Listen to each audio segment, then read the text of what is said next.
Greetings, everyone,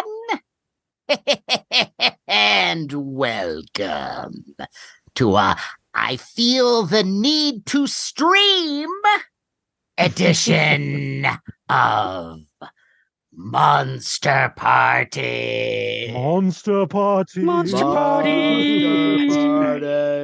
Monster Party. Larry, can I hear a Monster Party from you? I said Monster Party. I love it. That was a good Party. one. There you Monster go. Party. Monster Party. Happy? I am happy, Happy now? Yes. Now I feel happy. Great. Oh, well, this is going to be great. Who are you, Speaking of sir? great, I am Matt Weinhold. There you go. I'm Sean Sheridan. I'm Larry Stroth. And I'm James Gonis. And for this episode, we're going to come back to a topic that we've done before. It's a simple one, and it's one that I think is always informative. Yeah. And so what this topic is what we're watching, Volume 4. What we're watching, Volume 4. Volume 4. It's Volume 4. It's after 3. It's before 5. It's very Now, special. we should let our wonderful listeners know that there may be some spoilers. No, there will be spoilers. There will be yes, spoilers. there will be spoilers ahead. So Absolutely. Yes. So just, fair warning. Fair Just wanna warning. let you know. Yes. You'd say that most of these, though, are movies and things that have been out there for a good amount of time. So the likelihood lot that of you've already people- seen it, pretty high. Yes. Yeah. Yeah, Or heard a lot about it already. exactly. Right, Right. But Right. Matt, to do this show, we need someone who's on the cutting edge of entertainment. We need Oh, someone fuck who has yeah. been, who really, right. really has seen everything out there. Yeah, he's done everything. He's seen everything. He's got like a 1,000-yard stare of wisdom. That's what he has.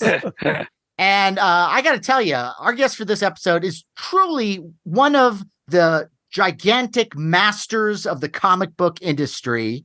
He's an award-winning writer and artist who has brought us such classics as Black Terror, Batman Thrill Killer, Superman and Batman Legends of the World's Finest, JLA 7 Caskets, and his own groundbreaking series, The Nocturnals. And he's also done some really amazing album cover art for bands such as Toto, Fireball Ministry, Ghoul Town, and my personal favorite, Rob Zombie's Hellbilly Deluxe. Please welcome back a return guest and a longtime friend of mine, Dan Brereton.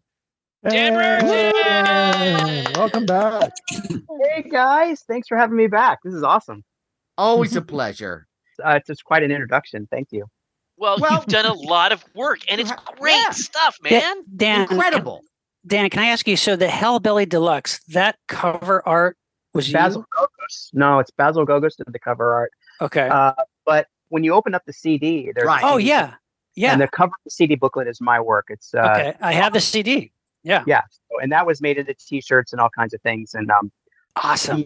and then I worked on when he did Hellbilly Deluxe 2, it was like a revisitation. I Right. went like a decade later or something. I did another like a gatefold piece in there, a bunch of hot zombie chicks, which that Nice. illustration ended up becoming part of a pair of high top Vans. They used that same illustration on some high top Vans that they call Nice. Oh, wow. Wow. Nice. And Well, just one cool. last about that, in an episode of MTV Cribs, Rob's house is featured, and he takes everyone on a tour. And during part of the tour, they're in his and Sherry's bedroom, and he points out a painting that I did on the wall, Cool. Nice. in Dead Girl video, which before the video went live, he contacted me to do a painting for it. And I don't know whatever happened with that. I think he wanted to do stuff with it, but nothing ever happened, except he did put it in his bedroom and he showed it to everybody on TV. So that was That is so That's cool. awesome. Well, and unless you're, I don't know, you hate the world, you hate good things, you hate comic books, check out some really amazing art and writing, by the way. Check out the Nocturnals. Check out anything that Dan Brereton has done, because I'm telling you, his work is so dynamic, fresh, unique. I mean, I've got a number of pieces that are like my prized possessions. Seriously, like to this Cool. day, like I walk by them and they just bring me joy. They sing to you. They sing That's to so me. So just you mentioned Nocturnals, and Dark Horse Comics did 2 large, oversized, but very, very affordable hardcover omnibus editions. So there's 2 volumes. Oh, So it collects almost all the Nocturnal stuff up until the last graphic novel, which is the beginning of a trilogy. And when that one's done, that'll end up as a hardcover, but will be released by Dark Horse in graphic novel installments in the next, I don't know, 10 years, 7 years. Who knows? It depends on how long it takes me to get them all done. Right. Well, Cool. one I finished about 5 years ago, 6 years ago, and then actually probably longer than that. And then the second one I'm working on now. So yeah, so Nocturnals is the going concern. It's just it just takes me a little longer these days. I don't know if it's just because I'm old or that's You're part wiser. of it, well, Is it Well- don't you like to spend time and make quality work? Yeah, You're not a guy who just yeah. kind of whips through it, goes, Sure. here's a drawing. no, absolutely. you're not McFarlane this. You know, Oh. he was fast too. Let's not forget. I mean, I think that being able to make those deadlines and be fast is part of the skill set of a comic book Sure, artist. I'm sure. Yes, of Even though course. you paint comics, I had to learn a way to do it more quickly and make my 12 pages a month quota with Right. These days, I'm 50. I'll be 58 this year, so I'm not. It's not that I'm necessarily slower. It's just I have a family, I have kids, I have more of a life. I life. think. Well, yeah, when you don't have those crazy deadlines, you're afforded a little bit more time to enjoy your family. and Sure, other talk to things. people. Talk to people on podcasts. There you and, go, shoot- like this. yeah, But, about being Dan, speaking of your incredible talent and family, Avatar. Now, yeah, Well, sure. let's look at the elephant in the room, okay? sure. It is an elephant. Yes, and it is Or a whale. It is a big Yeah. no, Yeah, it's a beached big whale. grand elephant. And of course, we're talking about Avatar 2, The Way of Water, produced and directed Stupidest and title co-written ever. by what? Excuse me, The hello. way of water. no, Yeah, give The Way him of his Water, chance. co-written Give him his Okay, by moment. okay. go ahead. James Cameron. This is for people who don't know. If you've been living under a rock, it's the sequel to Avatar that came out in 2009.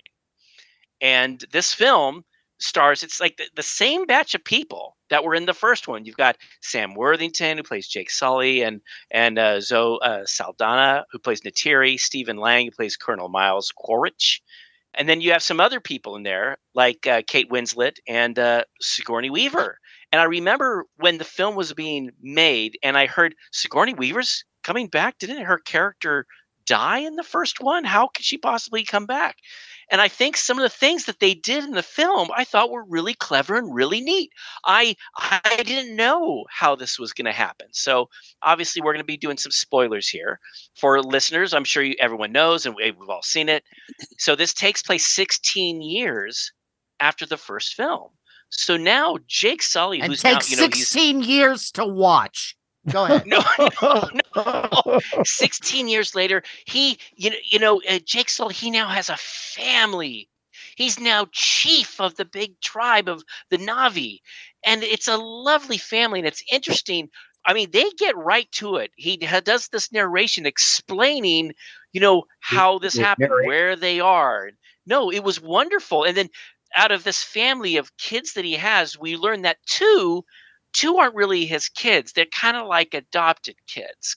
And it takes us into these other areas. But, the funny thing is I don't know if my co-hosts are like the film as much as I did, but I do want to say that, this film is the third highest grossing film of all time. And that terrifies me.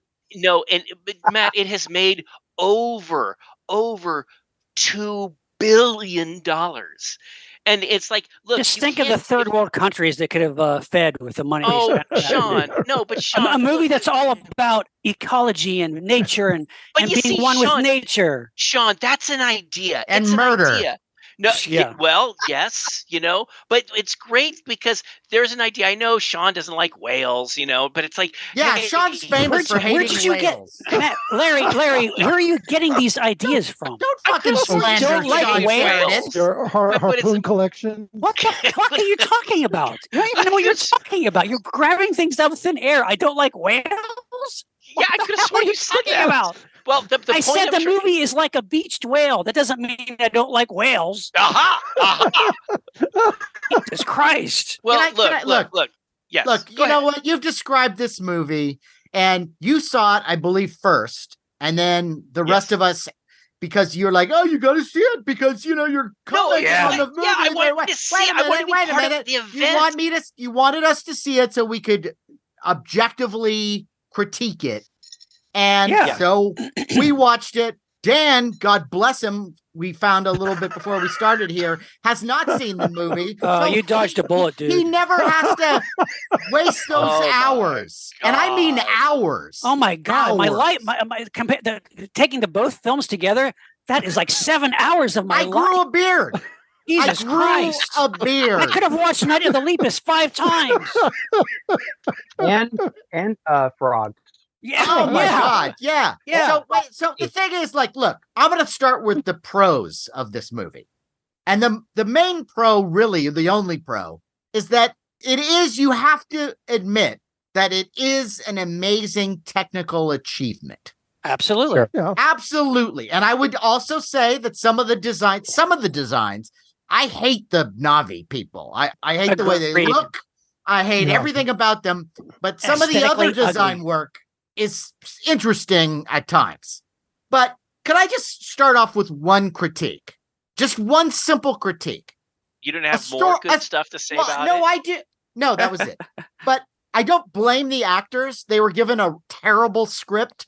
So Yes. they seem like they're bad actors when they're not, and I feel sorry for them. But so the last movie, the villain is defeated, right? Yes, played by Stephen Lang. The character's name is Colonel Miles Quaritch. Okay, all right. So that And character he's a bad guy. he's a bad guy. in the He's first one. Yeah. he's mean. He's evil, and he has been defeated at the end of the Yes, movie. And great. so that we go back to headquarters of the evil military Yes. people, and they're like, Yes. okay, so that guy completely fucked up that mission. What should we do? Hey, let's bring him back to life so he can lead a whole new mission that he'll fail with. What the fuck? Yeah. Man, it's not to fail. It's a great idea. What they do is they take Bring back the guy who essence of fucked his up the mind. last mission? No. It's you know what? That's not exactly fair what they because do. everything that he tried to do, it seemed like by every military commander in history, you always do. It's like you go in with your soldiers and you've got all your stuff and you have a plan of attack and you go to achieve your mission. And there were things that overcame his mission. So I think Nonsense. now all I'm going to say, Matt. Well, what I'm going to say is what I thought was cool. What was interesting is how they brought this guy back. They took the essence of his mind and transferred it into one of those Na'vi bodies. That Never they seen had. that before. So no. But what's cool, Matt, is now it's like, oh my gosh, he looks like a Na'vi. He could actually infiltrate the Na'vi. Question. And then Yeah, he infiltrates the Na'vi by landing down with a bunch of his compatriots and then start shooting at everyone. Exactly. Here's the thing about that. Why do the Marines have to become Na'vi avatars like the others? What do they gain from that? What's the advantage? They don't have we to. get. They can breathe the air for one. Well, Yeah. yes, but they can wear those fucking helmets anyway. So we get a fucking repeat beat of like learning to ride those animals, which you saw in the last movie. Yeah. But Yes. by the end, that 45-minute battle at the end, which is a spectacular battle, but by the But way time they too get long. but by the time they get to that, the quote Na'vi Marines are just obliterating everything with their tanks and their vehicles. In other words, there's no reason at that point they had to be Na'vi. They're just going back to being Marines, blowing shit up with other weaponry. Oh no, Sean. It's no, Call of it makes Duty. sense. It's No. Sean, Yeah. no, Sean. It I hear your argument. I just think the reason why is they had these bodies. It seemed like they don't have human bodies that are in the artificial human bodies that were in stasis. They had these other Na'vi bodies. Right. No, I And understand. so I like that. I thought that was neat. But Now it was not developed at all by the time. In other words, I thought that was going to go somewhere where like they start to, wow, I'm in connection with the planet and I understand I'm changing because I'm a Navi. No, they stay the one-dimensional brute Marines through the whole movie. It goes nowhere with it. I thought that was the hook. I thought the bad guy is going to become the avatars too. And I thought they do nothing with it. It's a wasted beat and a wasted opportunity. There are so many issues with this movie. First of all, let me just vent a little bit. Sure. Right. The movie plays like one stagnant, surface level, no nuance, no surprises, nothing challenging, no risk taking, incredibly generic. The movie is like a 10 years in the making, $400 million, 3.5 hour computer screensaver.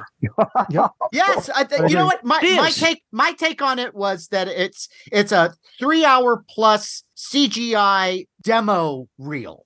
Yeah, we get redundancies and repeats. We get the underwater version of the Tree of Life. We get the become with one with the water. The water gives and the water takes away. It's meaningless, nonsensical New Age catchphrases. They're stupid. But Sean, and we get tragedy porn. Tragedy underwater. porn. Yeah, and the underwater stuff is all just a retread of the forest stuff now with water. It's like the same fucking shit. But Sean, didn't you like how there were the Navi that we were familiar with Jake Sully? They were like these land Navis, and then we learned that the ocean ones, the water ones, their arms are a little different. They have the webbing, Okay, but explain to me though why. Okay, they travel across the planet to meet this other race of Navi. To escape from the Marines. They're just coming again to attack them. Yes. Why did they go to the underwater people again? The reason why again is they realized. So literally, I watched this four sessions. They realize that they are aware that this military group, their goal is to get Jake Sully and his family. Right. So doesn't Sully know? Right. And Sully knows. He goes, look, to protect my tribe, because they're not going to know tribe from tribe. His thing was, we're going to leave this tribe. So we're going to go so far out that they're not going to know where to go. Okay, I get that. And so that's why they left. But that's absurd too. Doesn't he know that the Marines are going to find him? They're going to.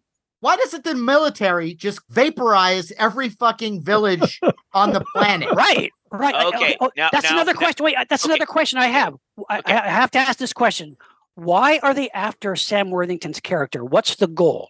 Because the asshole leader who was in charge in the first movie is now in charge in the second movie. But what's the end goal? When you want to chime in, just jump in, okay? Can I? Yes. James, did you want to say something? I just had a couple of points. As far as the general is concerned, his second in command was Edie Falco being kind of mean. I would have had more respect for it if she were the evil general and she stepped into that role. Yeah, she was more interesting. In fact, the only clever thing in the movie, I swear, was that moment where Cameron actually kind of made fun of himself and little joke. He had Edie Falco holding the coffee mug, in the ship. It was like exactly the same shot of what's his face in the first movie. I thought that was funny and clever, and that was it. I got lost in the timing. Somewhere in the middle of it, you bring in the whales, and you do have a plot aspect of the whale serum can prolong life back on Earth. So it's very valuable. So you've got this whole industry where they've got these sophisticated ships and weapons to hunt down these whales, and they have to kill them. There's something in that I thought, if this wasn't an Avatar movie, but Cameron had taken that germ of an idea in a different action film, might have been more successful. Maybe. Because Larry, I think that you were more invested in these characters going into this movie than I was from the first movie, because I didn't really care at the end of the first movie about these characters. Right. So going into the second one, it's like, well, okay, but it's already a slog, and it's going to be 3 hours. Oh my God, the whale was the most developed character in the film. What it was. It's like guys, the whole thing was on the level of like a Herculoids cartoon. I swear to God, it was like Xandor, the aliens are coming. We must stop them. Like it was it's terrible. It's unbelievable. Dan, I'm going to give you a little spoiler of this movie because I know you're never going to watch it now. But Dan, there is an actual scene in the movie where there is one of these alien whales that's got basically a thorn in its paw. Okay. A thorn in its paw. And the kid takes the thorn out of the flipper, and now they're friends. Are Yeah. you fucking 10-year-old. You Did a didn't find 10-year-old that? write You didn't this? This find- movie. Wait, you didn't find what that are you? Are you heartwarming? 8 years old, Larry? What the Hey, fuck? No, hey, for I 8-year-olds who like the haven't movie, fine. I haven't lost my sense of wonder. I haven't become old and crotchety. And you know No, what? it's thievery. It's no, Yeah, it's it's theory of your cliche. life. It's Oh my you know, God, it's so cliche. it's Sean, Dan, you had a cliche question? squared. Dan, you had a Ah. question? I hate to interrupt this because it's so great. But no, seriously. But I just wanted to, I keep thinking about Stephen Lang, and he's been really in a lot of movies lately, and he's great. I mean, even if the movies he's been in have been like kind of middling quality, or fair to good, or maybe a little better, he's just a great character actor and a great actor. And I just do they give him enough to do in this film? Did they give him enough scenery to choose? No, they Not spent his too much fault. time Yeah. on all the beautiful alien vistas, which go Oh, it's on and not his on and fault. on and on. No, it's This no the character is actor's fault. one-dimensional. Every you're- problem with the wait. film is Cameron's fault because Cameron has so much control, so much clout, so much power. Nobody's going to tell him no about anything. Right. So if he makes a movie, a $400 million movie that is like written by a 10-year-old, nobody's going to Yeah. question him. But see, here's the thing, Sean. Just and maybe some people work in a place like this where the person who is at that top of that food chain, the person, it's like you can't question. You just Sure, can't. I know. Yeah. And if you try to, if you do, I mean, Done. not only do they get mad and they start to berate you, and then it's like, well, how many Academy Awards do you have?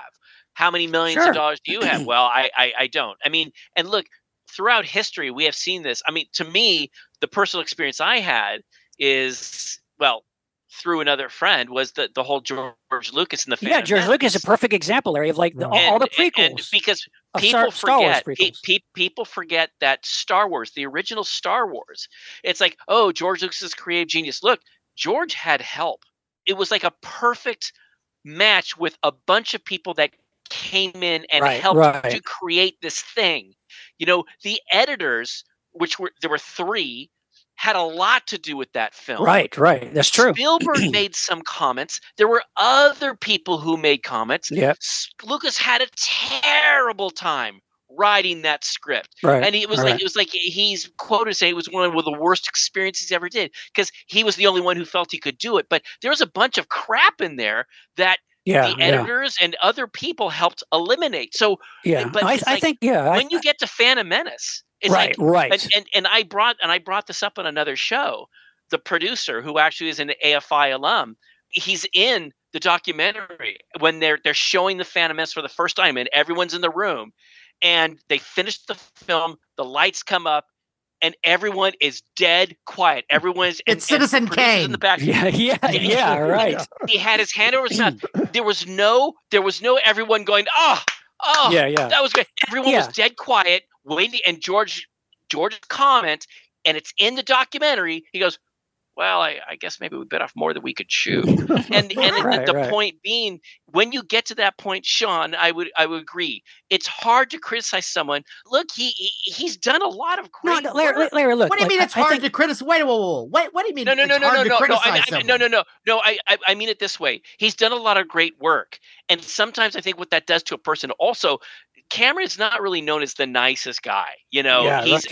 He's very smart. He's very sharp. He's very articulate, and he can berate people, and it's very, very powerful. And it's hard. It's hard to try to criticize, or even if you say, "Look, I believe in this thing, and I want to make it work, but can I question this?" And that's like, how dare you question this? But Larry, we're getting in the weeds now about what happened behind the scenes. What I'm saying is what we got, and look, you're right. It made a lot of money. A lot of people went to see it. It's not the highest rated movie out there, but it worries me. It worries me because to me, no, wait a minute. Now listen, I watched this movie and I've had COVID for the past 2 weeks, and I swear I got sicker as it went along. I think it gave me COVID again. It gave you Cameron COVID. Cameron COVID, wasn't he on Growing Pains? Anyway, so look, I know that there are a lot of people that like it, but that's what frightens me because it looks and comes off and feels like a movie that was written by AI. Everything about it is warmed over something else. Oh my God, it's so surface level. Yeah, I'm telling you. And I refuse to watch another one. I'm sorry. I cannot fucking believe they're doing guys. I cannot fucking believe they're doing Sean. The film. Okay, so look, the first one was done a while ago. This second, third, fourth, fifth. It's taken 4. Well, that's the plan. They've been shot. Shot. $450 million. Now, what they're saying, that the information that I have is this second film goes down as being the most expensive film ever made, or one of the top, if you compare it to Cleopatra or whatever. But Sean, if a film makes $2 billion and it's still the money's still coming in, that's just been released on Blu-ray, then there's going to be streaming. And guys, look, I love you all. I hear your arguments. I see your points. I really do. But I think if you're just a regular Joe, just sitting back and Larry, the whole thing about the regular Joe thing. Look, sure, there are masses and masses of undiscriminating, families that go out to a movie. It's like, what do you want to see? Let's go see a splashy, fun movie like Avatar. Fine. I'm just saying for cinephiles or for people who actually love cinema and writing, this is not the fucking movie for them. You should know better, Larry. Larry, you should know better. You went to film school. Yeah, I mean, it is sad and it is scary because didn't the Raiders of the Lost Ark movie, the last Raiders film, Indiana Jones movie, I think underperformed. That's horrible. That underperformed, and Avatar 2 did better. That's terrible. I know. Well, that's Dan. Did you see justice. that? Dan, did you see the latest? I'm sorry. I was watching Avatar: Way of Water on HBO Max. It's gonna be a long show. By the way, and I got one of the most embarrassing and ridiculous characters in this movie, and I don't know the name of him because I don't know any of the fucking names. I just call him Tarzan Boy. Yeah, Tarzan Boy was hilarious. First of all, you have characters that either do something completely predictable or completely unexpected and illogical. Like, how does Tarzan Boy side with the evil Marine guy after one scene, and he's hanging out with him the whole time? It makes no sense, and he looks so ridiculous. Sean, I think you know what? He's right out of Battlefield Earth. Yeah. Oh my God, Battlefield Earth is a better movie. Battlefield Earth is a better fucking movie. Come on, God. It's way more entertaining. Dan, have you seen Battlefield Earth? That's the John Travolta film. I figured it was best to avoid, but you know who he reminds me of? The kid reminds me of the feral kid from Road Warrior. Yeah, right. That's right. An infinitely better movie.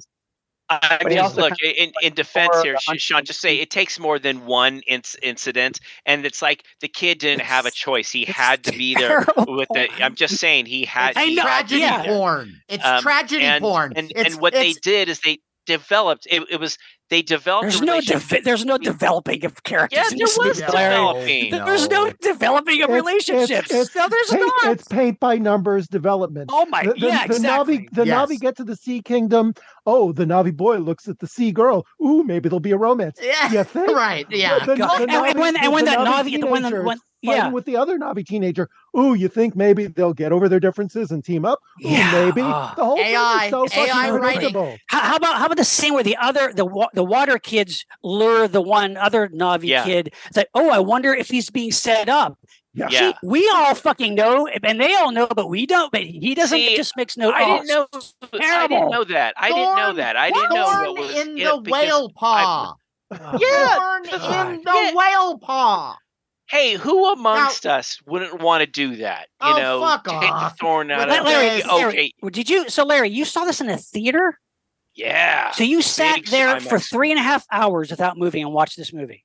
I did. I had my popcorn. I had my drink. I sat there and kudos to you for sitting through the whole thing in one session, man. Look, you see, the funny thing, Sean, is if everyone had your attitude, and Matt's and James's, it's like there'd be good there movies. Was no way. There's no way that film would have done as well as it did. I mean, it would have done. There needs to be more of us then. 300 million. There exactly. needs to be more of us. I'm just saying the dumbing down of the world. It really is. the market for content for kids and families is massive because Yes. parents want their kids to be distracted and entertained, and they will take them to just about anything and that kids are interested in. And that's why kids aren't interested in Harrison Ford is 80 years old running around. True. But they're interested in these colorful Smurfs running around and 10-year-old sci-fi fantasy fans, great, enjoy it, go crazy. But as you get older and learn about cinema and fucking writing, you probably understand that it's not a great. But Sean, didn't you react the same when you saw Star Wars? It's like you were like 13, 14 years old, weren't you? Yeah, and that was a good movie. That was half the length. Yes. Yeah. I mean, but that's a constant now. Hey guys, I think we should move on to another one because I'm not done yet. I have another 40 minutes here. we had to let this out though, because this has been building. Once again, Dan, I don't know how often I can say that I envy you for not having to have gone through what we went through with this movie. I will, Sean and Matt. I will say this. It's funny. I hear your criticisms. I get it. I totally do. And James, I think you hit the nail on the head. This film isn't made for people like Matt and Sean. It is geared towards a younger audience, people who are not as who haven't seen as many films as you have and can't identify with head injuries. Or can't identify similarities in other films and stuff like that. I get it. I still think it's fun, but the true test is really going to be in 2025 in December when the next one comes out. I do know. No, look. So Disney. So they'll make another shitty film, and more people will go see a shitty film.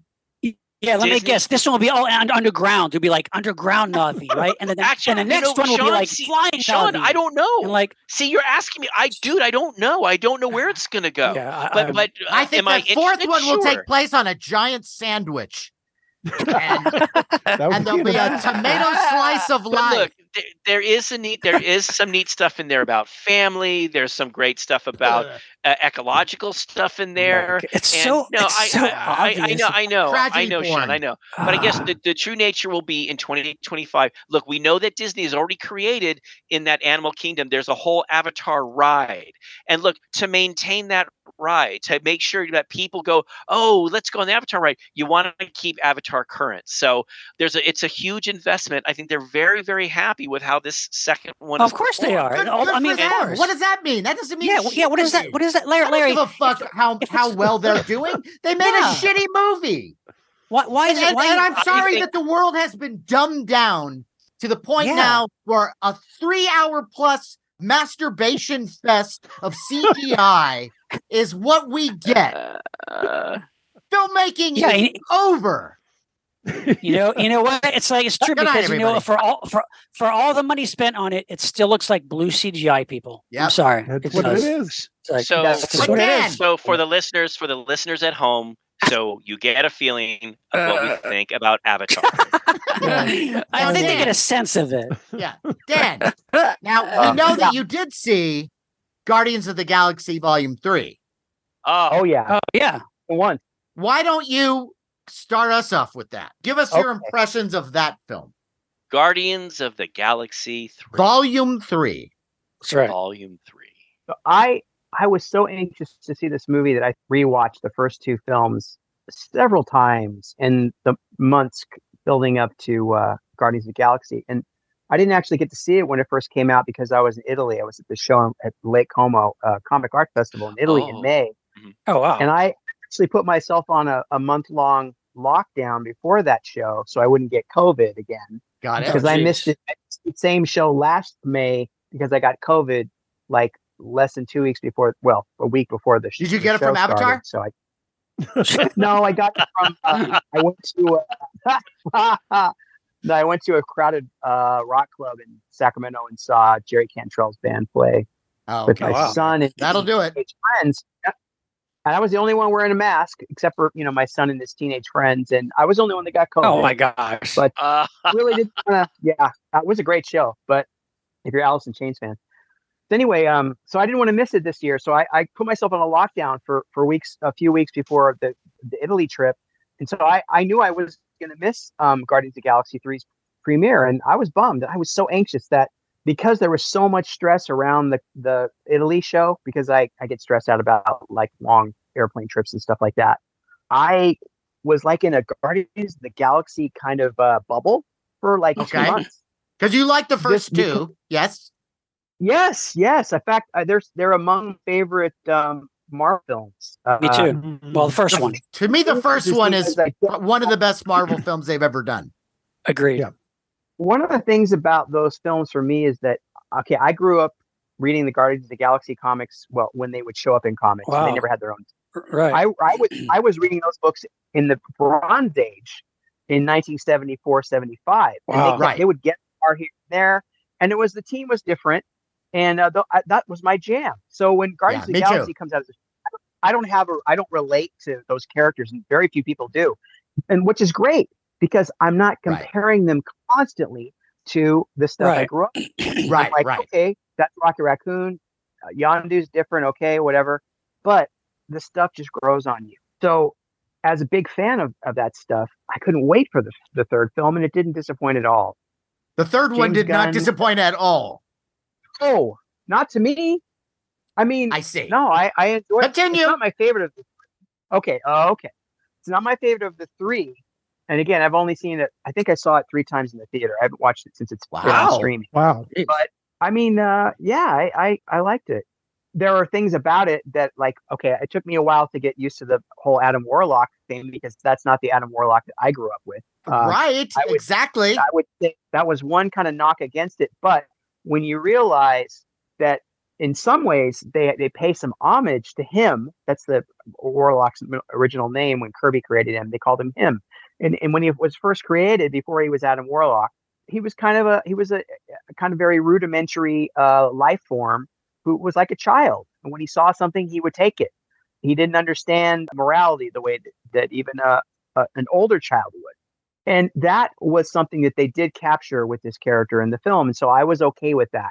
That made it okay for me for them to do what they did with him, because I don't like Will Poulter very much as an actor.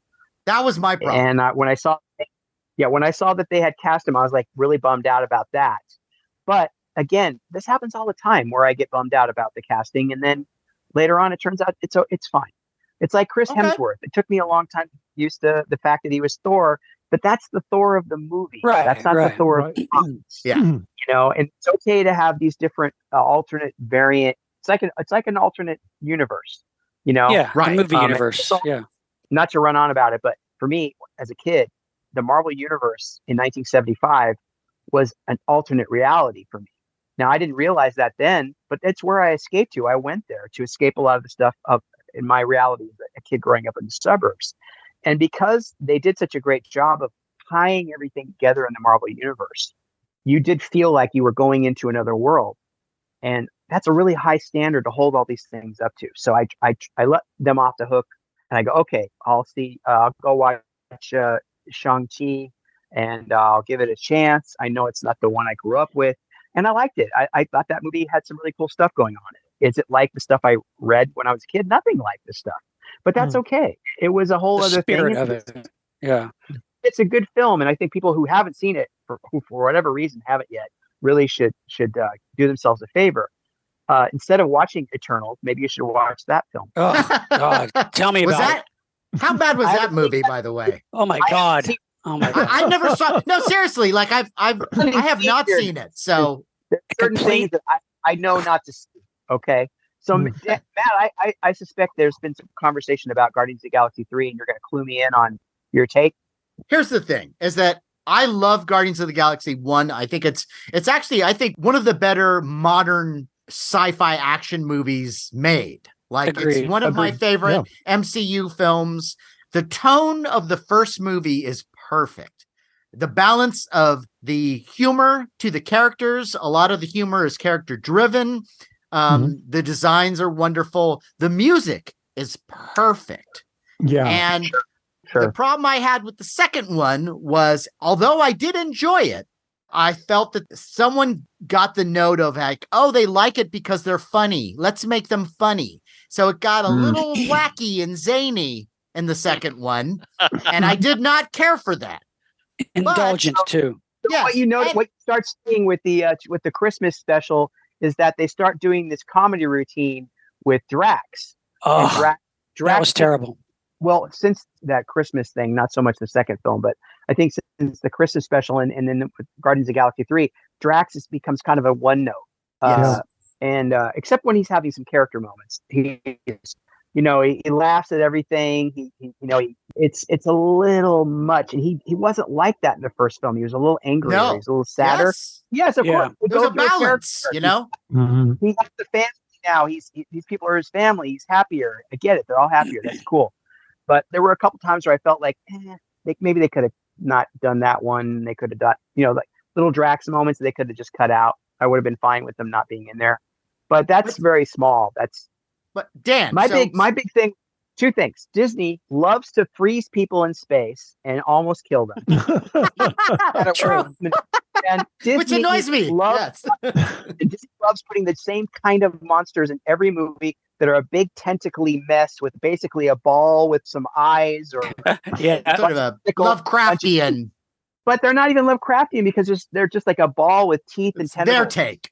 Yeah. That might be a It's not James broke. Gunn Don't thing. fix it. Made that monster in Force Awakens, right? The one that's on Han Solo's ship. Yeah. Yeah. Mhm. Or Suicide Squad. They kept retreading that whatever Yeah. that basic chassis of that monster is in CG, Right. and they kept doing it over and over again. Kind of like when they put the Godzilla movie out, and Godzilla, there's a great scene on the Golden Gate Bridge, and then you notice they go back to the Golden Gate Bridge in other films after that, like they're retreading this material they have. Yeah, it's possible. Yeah. It kind of reminds me of when Lucas was planning on making a sequel to Star Wars. This is before Star Wars had come out and it was a huge success. And he didn't expect it to be a huge success. But he had planned to make a sequel using old sets and things like that they had to make a smaller budget film that was very much more like a drive-in film. And so he hires Alan D. Foster, who wrote the movie adaptation. By the way, that was the first time that he had written one, and then he became the go-to guy after that. Alan D. Foster wrote everything after that, and he did it well. So he had him write, a treatment based on this idea that he had, and then that became the novel Splinter of the Mind's Eye, which, if you guys remember, it's placed on the moon, a space station. And there's not a whole lot of stuff going on that you would call like big, expensive battle scenes. Mhm. And that's because he didn't expect to do that. And sometimes I feel like these retreads of CGI stuff that they're doing very cleverly and they're hiding their tracks pretty well, get kind of old because when you start to notice that it's happening, it does get repetitious. Right. Yeah. But all of that, I buy your argument completely. One thing I'll just throw out there just right off the bat here is, wouldn't that movie have been so much better, Guardians of the Galaxy 3, if you just cut 40 minutes out of it? Yes. It's way too long.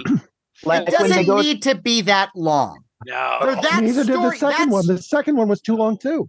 Absolutely. No. Absolutely. No. I agree. Way too long. Okay, so I agree Matt, let me ask you, in service of editing it down, would you have taken out the kind of really prolonged backstory of Rocket's buddies who meet a tragic end? I love that I stuff. like that. That worked for me.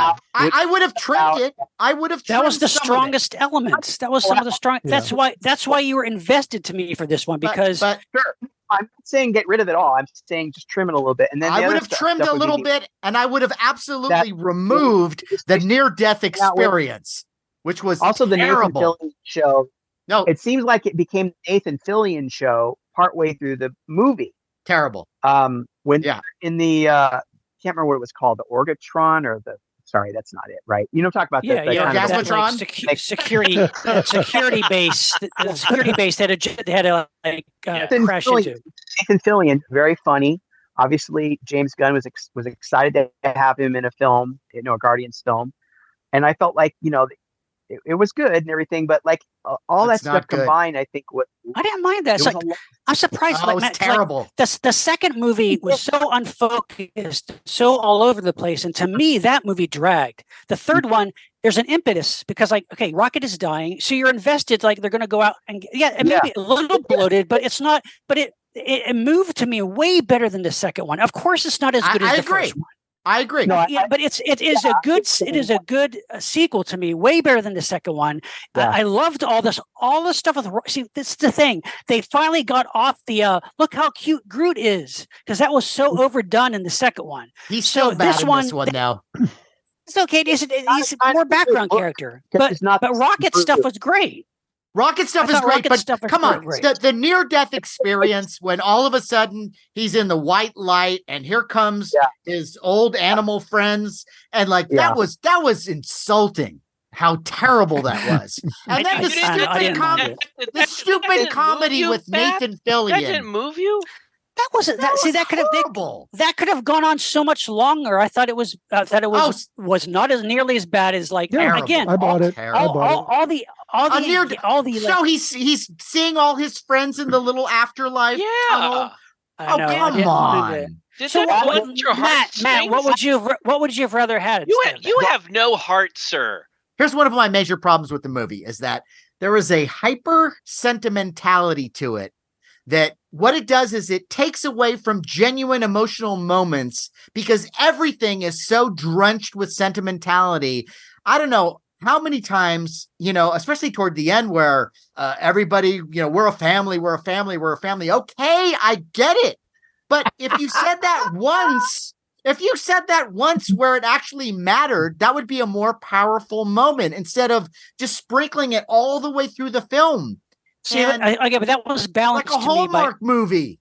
But see, that to me, it wasn't too egregious because it was balanced by some really nice dark elements. I thought the villain was scary and cool, and I thought I like the villain, and all the stuff with Rocket's origins of what he went through. I thought was creepy and dark and good. Yeah. So that to me was great, and so I didn't mind some of the schmaltzy stuff. Again, it just moved better for me than the second one, and maybe I was going. I'll tell you this. After seeing the second film and after seeing that horrible Christmas special, I went in with not great expectations. So the movie just, for the most part, they kept the comedy in check. I thought Peter Quill and Gamora's relationship was handled well. All the Rocket backstory I liked, and I thought you were I just had a momentum. I didn't mind Nathan Fillion. I love the design of all that world. Did like it. I did like with 2. For the most part, I enjoyed a lot of what was happening. And with 3, I enjoyed it too. But as Dan pointed out, the Nathan Fillion show, none of that was funny. That was extreme to say, but listen, before I'm with you. Anyone who listening to this thinks that I hate Nathan Fillion, nothing could be further from the truth. No, that's not it. Like the guy has a presence, obviously, and because he has a presence, his cameo kind of takes over the film for a little bit in a bad way, in a terrible hackneyed comedy way. He doesn't have a role to play in the bigger picture. So he's really just playing Nathan Fillion. Yeah. So okay, I know. He should have maybe there. Yeah, I mean, look. These movies. I mean, for what it is, and for all the different moving parts and the elements they had to deal with. Compared to the more recent Guardians of the Galaxy stuff, I just thought I was relieved a bit. I thought I had a good time. I totally agree with you. And I'm going to say it. I saw the movie in the theater 3 times. Now, that's not because I wanted to hate it 3 times. I thoroughly enjoyed it. I loved it. Okay, but that doesn't mean that my adult brain can't pick things out. I mean, anytime I've seen a few times, can't help but notice things. But I agree. I agree with Matt that like we talked about like Raiders of the Lost Ark, how that's like a perfect movie. And I think Matt, you're right. I think as far as MCU universe goes, the original Guardians is probably the closest thing to a perfect movie from them. So that's why. So that's big shoes to fill. Well, and I would say this too is that I think it's hard to capture lightning in a bottle again. Yes, and so I will absolutely forgive certain things because it's hard to find that tone again, to just get it just right, especially when, as I'm sure Larry would point out too, that, it's not just you as the filmmaker. You're also getting pressured by the studio and they want certain things included, like, hey, we need this to be funnier. We need it to be this and that, and so I'm sure that's a hurdle to overcome, but I don't know. I did like it and most of it I enjoyed, but I just felt like there's one scene, by the way, where, who I really feel sorry for is that telekinetic Russian dog.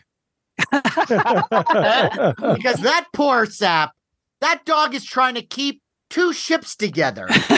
Yeah. And meanwhile, Rocket's just taking a leisurely cruise through the cages, staring longingly at a bunch of raccoons in a cage, not really deciding to do anything, just kind of like, strolling down memory lane. Hey, what about the dog?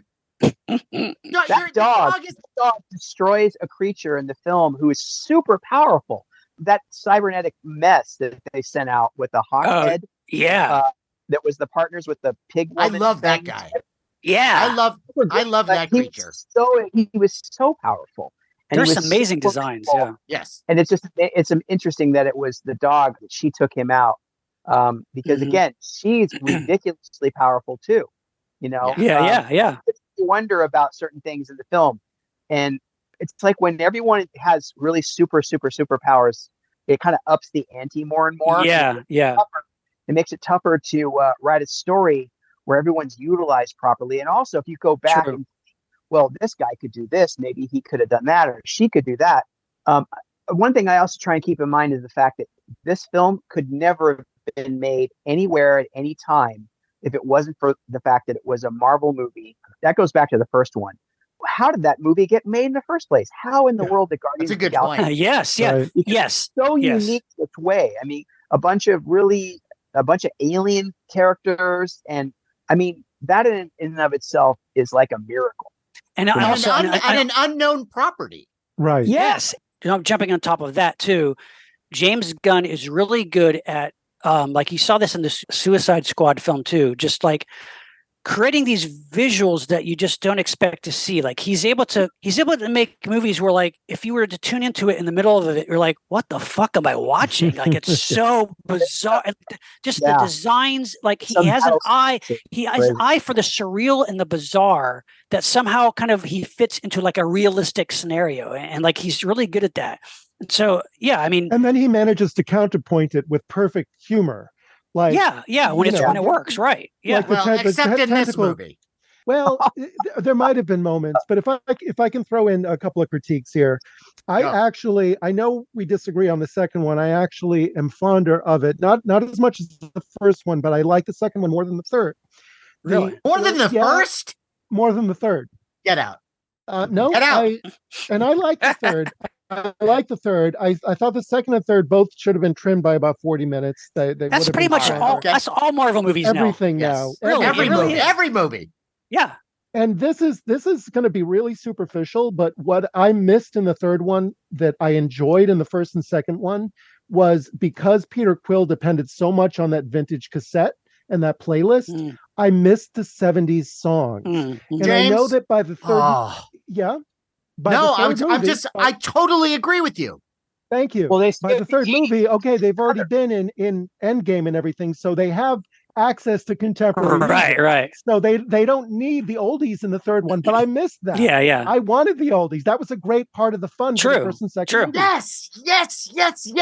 This was the worst soundtrack of all of them, I think. Yes. It's terrible. It's terrible, and it's sort of like in a Tarantino movie where all the songs that he chooses fit. They all sort of intertwine with each other to form a tapestry that fits with the entire movie.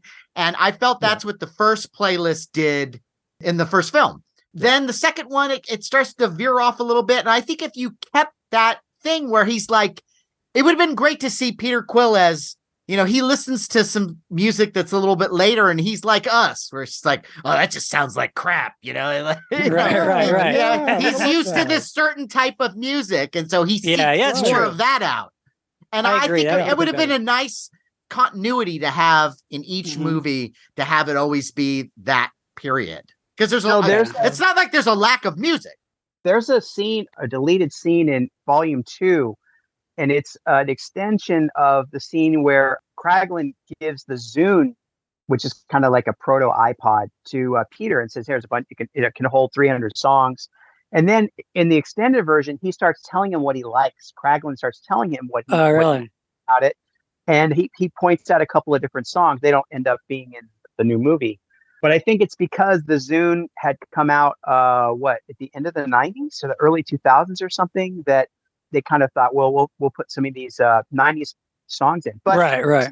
the songs he was talking about, I don't think they were 90s songs. I think they were earlier than that. So I agree. I think they could have. I mean, maybe James Gunn is a big fan of Radiohead or something. I don't know.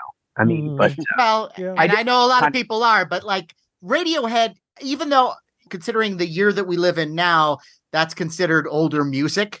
Yeah, vintage music. But like, Oldies. you know, you've got all those great 70s songs. You got the Raspberries, and then we end this movie with like Florence and the Machine. Really? It's called The Dog Days Are Over, which I don't know. Maybe that doesn't really have anything to do with anything. Except there was a dog. Oh yeah. Oh, Gotcha. I get it now. No, Gotcha. I don't. But No, I don't either. the telekinetic dog days are over. Yeah.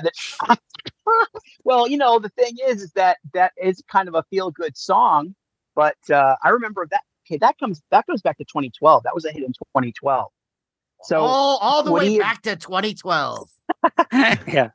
but I'm saying, like, so I guess that's possible that he's been listening to. He has music that he's accessing music that's from 2012 because whatever. Right, I don't know. Well, sure. It's a personal choice. I would love someone to edit in different music, Yeah. right. and I'll bet Well, it I would think have a cooler feel closely- to it. That's just You, my what you want a director's personal opinion. cut. creep because they're all Right. kind of singing that song in the beginning. Aren't they singing "I'm a Creep" in the beginning? Isn't Yeah, that what I can't everyone remember. I think so, yeah. And the of movie? all Alice Cooper songs, really, that one? Larry, you saw Guardians 3, right? Yeah, you know, the funny thing is, unlike you guys, I remember when the first one came out, guys, I had no idea who Guardians of the Galaxies were. I was not familiar with the comic at all. And I remember I took my daughter because there's all this chatter about the film. I said, let's go see what this is all about. So my daughter and I went to see it. And my God, it was such a thrilling ride. It was so wonderful. And I loved it. And I was so excited for the second one. The second one came out, and look, I don't think any of these need to be trimmed. I really don't. I wouldn't trim anything from these. I really enjoyed the second one. I really liked where it went, and then of course where that leads. You know, you have this great relationship between Star-Lord and Gamora, and then you've got the whole Avengers Endgame, right? Final Wars and Endgame, Right. and what happens. And so the funny thing is when 3 comes around. Matt, I liked it more than you did because what I thought was interesting was I was expecting a film that was going to be more uplifting and fun and happy like the first and the second one a little bit. And, there's elements of that. But like Sean said, there's some dark stuff in here. Yeah. And Well, also and that's the what ending, I like. I like that. and stuff. the ending, and also the ending surprised me. I didn't know, again, spoiler here, they're going their separate ways. Yeah, they're disbanded. yeah. And yeah, Sean, and that Yeah, I like that. I like that. But I was sad. But then the funny thing that I liked, it's like, I wanted Peter Quill and Gamora to get together, but then I realized, and it's brought out in the film, this is not his Gamora. Right. Yeah, I liked all that. Completely. And And it's like, what's great is not everything has a happy ending, a little bow Right. tied around Yeah. it. And That part I like. He left with this respect for her, Yeah. and she Yeah. him. But it's like, we're not getting together. And that's a good way to use the multiverse idea too. Because Yes. that's the criticism with the MCU is that no one ever dies. You're going to see everybody come back every time, but that's a nice element to it. So yes, she is back, but it's not the same. It's not going to be her. the It's not same. the So same. I like and that. where everyone went. The she's film, back. it affected me. It was more like when I left, I wasn't like, gee, that was great. I felt like, oh my gosh, what a journey. Then I looked at all 3 films as like a journey of this group of characters that I loved. I would say, I love the first one and I really like the second one and I do like the third, but it's kind of like in that descending order. That's my preference, just because the feelings that I got from number 1 and number 2 are different from this third one. But I still loved it. And I do think that they scaled Groot down and I loved all the rocket stuff. So, I agree. Did this one do well? Yeah, it did. Sure. Okay. It did. I don't have the numbers that say which one did better. But Right, it I'm sure it did do well. But it's like that's it, right? That's it. There's not a fourth and a fifth one being made. the thing that I like about this movie, and again, I've liked them all, but what I liked about this one is that I felt that at least it tried to go back at least a little bit more to the tone of the first one. There was, I felt there was, except for some horribly egregious moments, there was less of the throwing in a joke for a joke's sake. Although there is quite a lot of that, and they could cut all of that out, in my opinion. When it's a trilogy of films. When the humor is character based, it works so much better than someone just hitting the same beats over and over again, like Dan was talking about with Drax. It just becomes a tired gag. And who likes that? Well, I liked it. Drax laughs at things that are uncomfortable. When it's used properly, it's a great counterpoint to the story. Yeah. If they kind of throw it in there, even one too many times, it becomes, and you notice it, and you notice that they did it, then it's all, you can't do it again. Yeah, like Matt, like you said, it's the tone, it's the editing, and like it's such a fragile balance. Yeah. It's and like I'm sure the filmmakers too, they watch these things 100 times with the editors, and there's cut after cut after cut. It's hard. It's a bit a movie this big with so many moving parts. That's tough. Yep. No, I would absolutely agree with that. Yes. That's why I try not to be too hard on a good film. If a movie is basically a good film and the people that are making it and working on it are quality people, I try not to be too hard on it because, we're lucky to have that film. We're lucky that it even got made in the first place. People think they just constantly churning out garbage in Hollywood, like that's all they care about. Well, in some instances, maybe. But the fact that any movie gets made and it comes out and it's good is kind of a miracle. I agree. I agree. Look, you're preaching to the choir with that because we definitely over the years have appreciated so much the fact that we're living in this golden age now where we get an MCU and we get these movies and how great most of them are. Yeah. Yeah. Even if we didn't get, say, the Prince Namor that we all grew up with. Can we talk about that movie? Oh my God.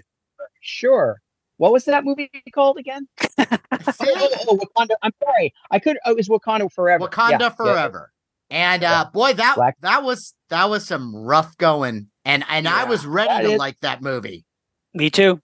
And they just ruined Namor. Really excited for it. That's the biggest issue. I mean, look, I know they had a very delicate, that was a tough movie to do, period, because of Chaz Boseman.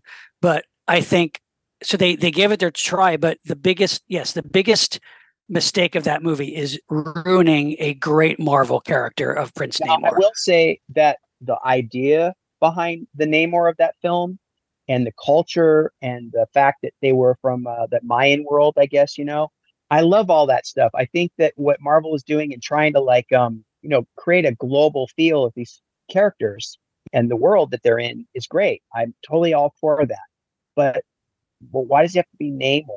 Exactly. Exactly. Why couldn't he look more like the kid in the comic? Why couldn't he look more? He had wings on his damn feet. You know where that comes from? That's so arbitrary. That's the guy who created more. There was some other thing. There was some other character who had wings on his feet, and he liked that, so he put it in there.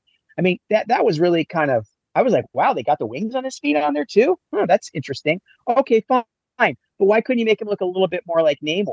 Because they probably looked at it and people said who didn't really know the comics or give a shit said you can't put that guy's weird looking. Looks like Spock. You can't make him. We got to make him better looking. They lost. They lost the story. They lost the fact that Namor. I'm with you, and I think that to have films be more inclusive when it comes to race, I think is a great thing. There are other Marvel characters out there that are Hispanic that you could put in, but Namor, he is an Atlantean. That is what he is. Now, if you wanted to get a Hispanic actor to play him, that's perfectly fine too, but he is an Atlantean from Atlantis. And that's the character I know. And I think it would have been great to have woven in there somehow that he was around during World War II, also fighting the Nazis. That would have been great. I mean, that the idea that there were these metahumans, if you want, I hate that term, by the way, metahuman, but you know what I mean when I say it. The idea that they existed in World War II. Okay, yes, we had Captain America, and you don't want to mess with Captain America, but there were all these great characters. There was, the Human Torch, and there were the whole host of. How come they aren't doing an Invaders movie? Exactly. And I'll tell you the reason why they're not doing it. Because period. Because Nazis are popular now. Well, that's the thing. Right. Yeah, exactly. But I think period pieces just don't sell as well as contemporary stuff or No, that's futuristic true. stuff. That's true. Yeah. They still make it. They should still do it. I think they did with Captain America. It's funny. They almost you wonder about that. It's like I guess they couldn't have done it any other way. They had to do it that way with Cap, where they had to set it in during World War II. But that was beautiful. I love that. I love that. That's my favorite. One of my favorite Marvel movies. Executives don't like doing period films. I mean, how great would it be to have a film that went back, and maybe they'll do this someday. I really hope they do. That goes back and it's the 60s, and the Avengers are thawing Captain America out of the ice. What a great film that would be. The introduction of Captain America back into the world, and he joins the Avengers of that time period. I mean, that's a whole other universe there too. But yeah. Love to see that stuff. We've talked about the Fantastic Four and how that movie just is so perfect to make into a period piece in the swinging 60s, and no one's ever done that. Yeah, that would be super fun. And then once again with the music. It actually work better. It would work a lot better if they did that. And again, because they have established there's a multiverse, they could totally Sure. Yes. Yeah. What do you guys think? I know this is kind of off the subject. Can we talk about what little casting we know about for the Fantastic Four film? What do you guys think of Adam Driver as Reed Richards? Is that for sure? Is that for sure happening? I'm pretty sure that they announced that he's going to be Reed Richards. Really? I picture someone a little different, but I think he's a good actor, and I'd be open-minded to seeing what he brings to it. I'd still prefer John Krasinski. John Krasinski, but he's almost too on the nose, huh? Why not? Well, what's wrong with that? No, that's a good choice too. Yeah. We've already seen him, so maybe it'd be like kind of like a little bit of it wouldn't be quite have the impact to have him just come back because everyone kind of expects it, Yeah, right. But Miles Teller, him, though. actually, listen, you guys are probably groan when I say this. The last Fantastic Four movie, it wasn't my cup of tea. It wasn't what I hoped for, but I've watched it again, and it's not that horrible. Wait, which one? Is this the one? The very last one, the most recent one. Yeah, with Miles Teller as Reed Richards. Yeah. Okay. I've not seen that. No, I've near have I. Yeah. Your flaw with that is that they do the origin where they go to the negative zone, and that's where they get their powers. And then they come back to Earth, and then they rejoin the story a year later. So that was one thing where I was like, what? They just cut out a whole year of things so they could push things into the future. I mean, that bothered me. But there were things about it that it was an interesting take on the film. It kind of made connections between the characters like Doom and Reed Richards and stuff that they hadn't done before. And I didn't hate it. I didn't love it, but I didn't hate it. I think some of these films, it's like, again, we have so much stuff that we kind of expect to be there. They can't screw up Ben again. I mean, I don't know what you guys thought of Michael. Did you guys like Michael Chiklis as the Thing? It's just one-dimensional. It was okay. I mean, it was more the movie. I mean, the movies were the Silver Surfer sequel one was better. I thought that was better. The yes, first one, but it was still not a great movie. It still had issues. I hated the way they did the Silver. It was so boring, so CGI boring. It's like, did they look at any Jack Kirby or John Buscema work at all? No. Yeah, I know. Well, and then no Galactus to have. I mean, Galactus. Where's Galactus?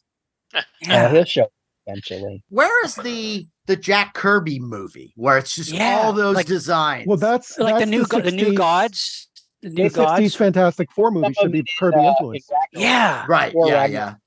Stuff going on, but what I think that they're trying to, like, in a way. I mean, you notice how they put that Stan Lee documentary on Disney Plus. I didn't watch it. I won't watch it, but it's more propaganda to kind of distance Jack even more from his creation. Really? Really? You think so? Why do you think that, though? Because the Kirby family, I haven't watched it, but I can imagine what they did. It's about Stan, so they're going to say he created the Marvel Universe, he created these guys, those guys, these guys. And the Kirby family wrote a letter saying, once again, they're discounting and cutting, Jack's contributions down. They're mitigating them. And the reason they did that in the first place in the late 60s was because Perfect Paint and Chemical, which bought Marvel in the late 60s, wanted to have a strong grip on the characters that they had just purchased. And so there was pressure on Stan to make sure that he took as much credit as possible.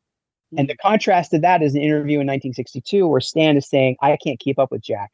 Jack turns this stuff in. He's a dynamo. I can't keep up with him, because Jack was writing those stories and Stan was just putting in the dialogue. But Jack was writing that stuff, you know. That's why they call, you know, they make a big deal about the Marvel Comics style of storytelling, where the artist gets a plot from Stan, and then they just draw the whole thing, and then Stan does the dialogue. Well, you know, a lot of times I've talked to a couple of old timers. You know, Gene Cole and I had conversations, and I've done a lot of research into this stuff. And basically, a lot of these guys, Ditko, Kirby, they were turning in the stories. They weren't working from some like involved plot by Stan, and they were at least co-writing, if not writing more of that stuff. To realize, and you have to give Jack his due. And I feel like in some ways they are trying to distance even more the Marvel universe from Jack Kirby's. That's terrible. That's I mean, a shame.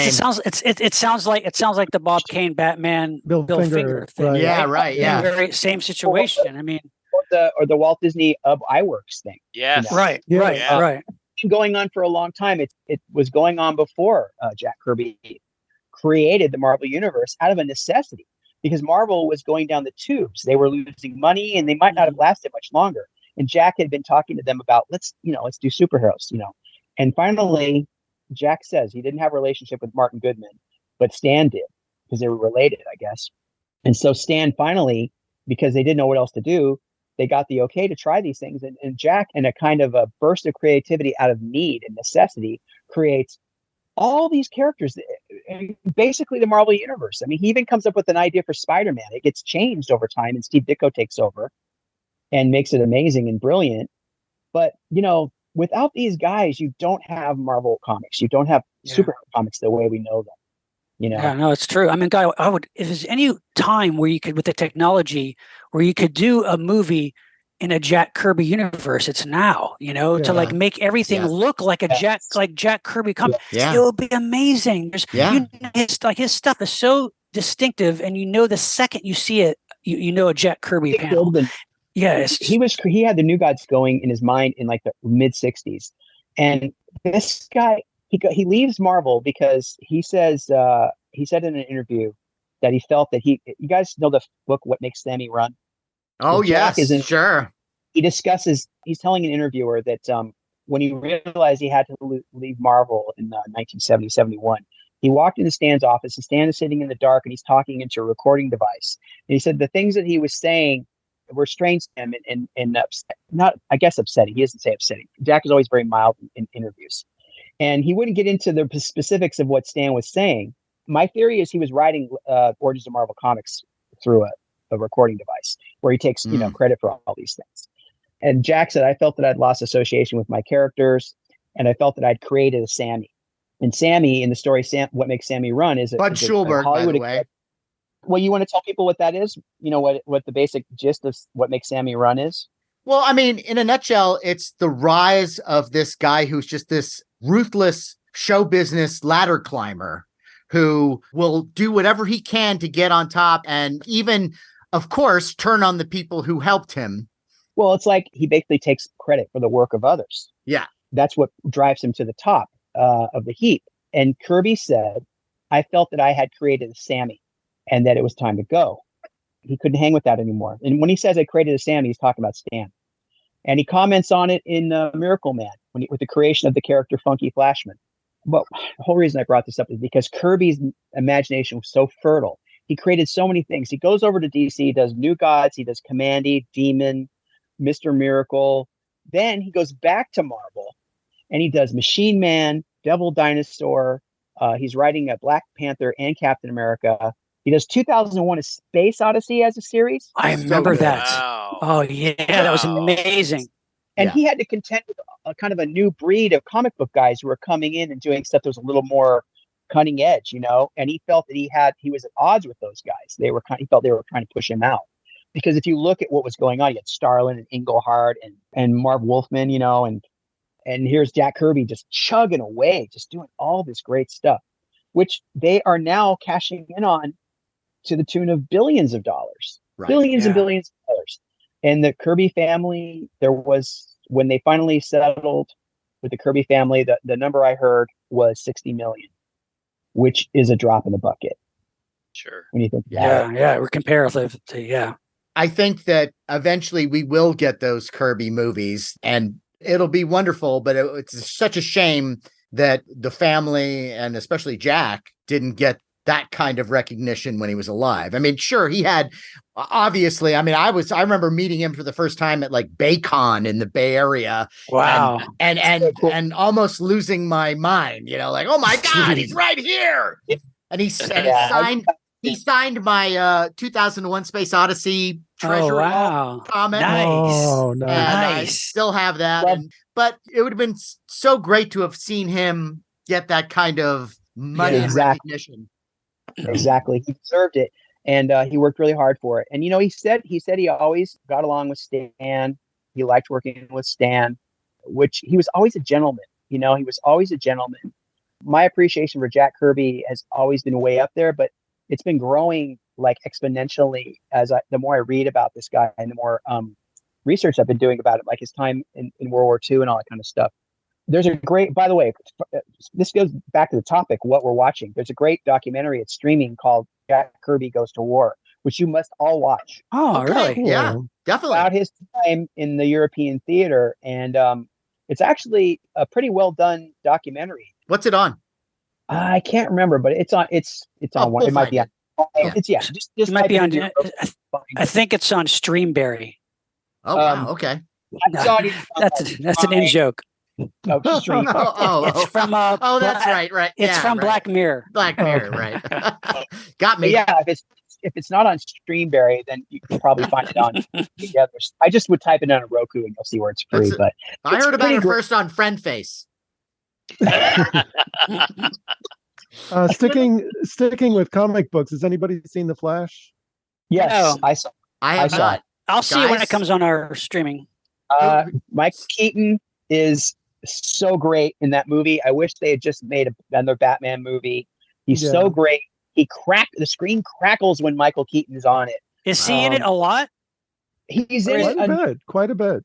He's definitely an important player in the story. In fact, without him, I don't know if 4 people would have gone to see it. I mean, I like the female Superman character. She's kind of interesting and cool. Flash is okay. There's some crazy stuff in there that I don't really buy, but we walked out of that film feeling entertained. So yeah, I can't be too harsh on the film. It How about looks you, to me. James? I enjoyed it. I would have enjoyed it more if it weren't for Spider-Man: No Way Home and doing the whole cross. I was going to say, it looks to me like it's like they're just copying that, just the way that Batman and the Justice League was copying, the Marvel. It seems like they're just always one step behind the Marvel. And I would have also enjoyed it more. It's trivial, but I read too much about it before seeing it, so I knew all the like the cameos and the CGI thing, and I wished that I hadn't read that, because not that it would have made it a better movie, but I would have been a little bit more amused and entertained. Surprised. Yeah, there's some really fun cameos in it, and I like that. I like that aspect of it as well. I feel like it, the fact that they made it a Flash film, I understand why, but with a little bit of tweaking, it could have almost been kind of like an alternate Crisis on Infinite Earths. Do you know what I'm saying? Oh, sure, yeah. Infinite Earths, and because it has that feel and it has that kind of flavor to it, but they kind of plugged it into the Flash. And what's funny is that the guy Ezra, who plays the Flash, I mean, it's just kind of sad that, like, in his private life, he has such baggage in his real life that it's hard to. You mean same thing? Yeah. The actor? He's a sociopath. Yeah, he's just crazy, wacky shit that dude's done, man. Yeah. I have not followed any of this. It's, oh my god! Just look him up on Wikipedia and read it. It's crazy. Yeah, he's had some trouble with the law and stuff, and the fellow who's playing who's so great as Kang in Quantum Mania. I think he's a tremendous actor. Oh yeah. Yeah, And I like then him. I remember watching Creed 3 and thinking, wow, he's a great actor because, he's so different in this film than Yeah, he is. he's had trouble too. Oh, yeah. Well, I mean, what are they going to do about him now? I mean, if they want to cancel him, they're going to have to. Wait, what's don't- the deal with him? What happened? I'm not up on this. It's physical abuse, and also Ezra Miller's. Is that what it arrested for was? this.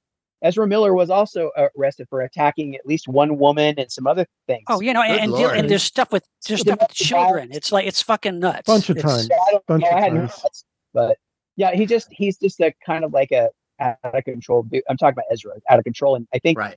the other fella, Jonathan Majors. he, I think it was a like a domestic abuse charge or something like Yeah, that. it's crazy. Uh, Well, did the Flash do well though? I mean, because they're having such a. I mean, Black No. Adam and Wonder Woman '84, like they're all Well, just. Totally. It did better than Wonder Woman '84, and I think globally Yeah. it'll do something. It did. But no, It's considered a failure, Sean. It's really, Really, shitty, really, yeah. for what it because- cost, yeah. Well, So because was the of what- Shazam movie too. The second Shazam movie was a bomb Yeah. too, I think. Yeah, I haven't seen either of those. Yeah, Black Adam. both of them are terrible. Black Adam. But another thought on the Flash. The mark they say of a good movie is a good villain, and they just bring back General Zod, and he barely has anything to do. There's not really a villain here. Really? In the Oh yeah, they Flash. bring back Michael Shannon. And, Michael Shannon. Mike, And there's nothing. Michael Shannon. Yeah, there's nothing. I mean, I love him, but you're going to bring him back for just, it's like a token villain. They don't do did anything. have something to do, but he's not. He's the main villain in the story is time. Well, Yeah. How long the movie is? I Our thought enemy is time. it's got great pacing and has great action. It's got it's fun. It's not a boring. How is ride. the CGI though? Because so many of these DC ones, the CGI is just I don't awful. want to get into that because that's a whole other thing that people. There's any number of people they'll tell you all about what they think about that. Yeah, Um, I but said- still, it has to. Okay, well, let me just say it this way, Sean. There's a couple of sequences in the film that take place in like this time fugue state thing. I don't even know what it's called, but it's Okay. just the center of time. It's the center of Flash's life, and all these things going on at once. Huh? Okay. And all these possibilities going on at once. And when they portray that, it has a kind of a little bit of an uncanny valley feel to it. Mm. But the filmmaker said it was because you're looking at this through his mind's eye. You're not looking at reality. You're looking at it filtered through his mind's eye, which is either a good idea or it's a great way to excuse bad CGI. Yeah. So it's a toss up. I mean, I think it's 50. It's 50 of one, half dozen of the other. But I guess it's a matter of if it doesn't pull you out of it, then it works. Well, I gotta say back to Wakanda Forever for a second. That I thought most of the action sequences and battles in that were just like a mishmash of like nothing really was Uninspired. distinct. Like it was kind of ugly. The whole like it was just it didn't. Can I go back to Guardians of the Galaxy 3 based on what you just said? What you were talking about reminded I me totally of something I disagree wanted with you, Dan. Okay, well, I'm sorry to hear that. There's a scene where they're in this corridor and they're fighting the High Evolutionaries, like army of tick creatures. Yeah, or whatever the yeah. hell. That scene is amazing to watch. That there's some ballet, great. Yeah, I thought the CGI was pretty good. but it's so well choreographed. Everyone has something to do, and that's we see that stuff all the time. We see it so much. But that sequence did not bore me at all. Because it was one take. It was done like one take. It was like 5 minutes of fighting. It was amazing. Super gross. And Quantum Mania is another one with I feel like the CGI worked really well in creating that quantum universe. I thought was what's Bill Murray impressive. doing in there? What was that? What? See, that's to me. Bill Murray. What was he doing there? There's a society in there of people who. Where does he come from? But that's like Nathan Fillion in Guardians 3. They put in these cameos by these stars sometimes, But like it's like it is what it is. But I didn't mind it.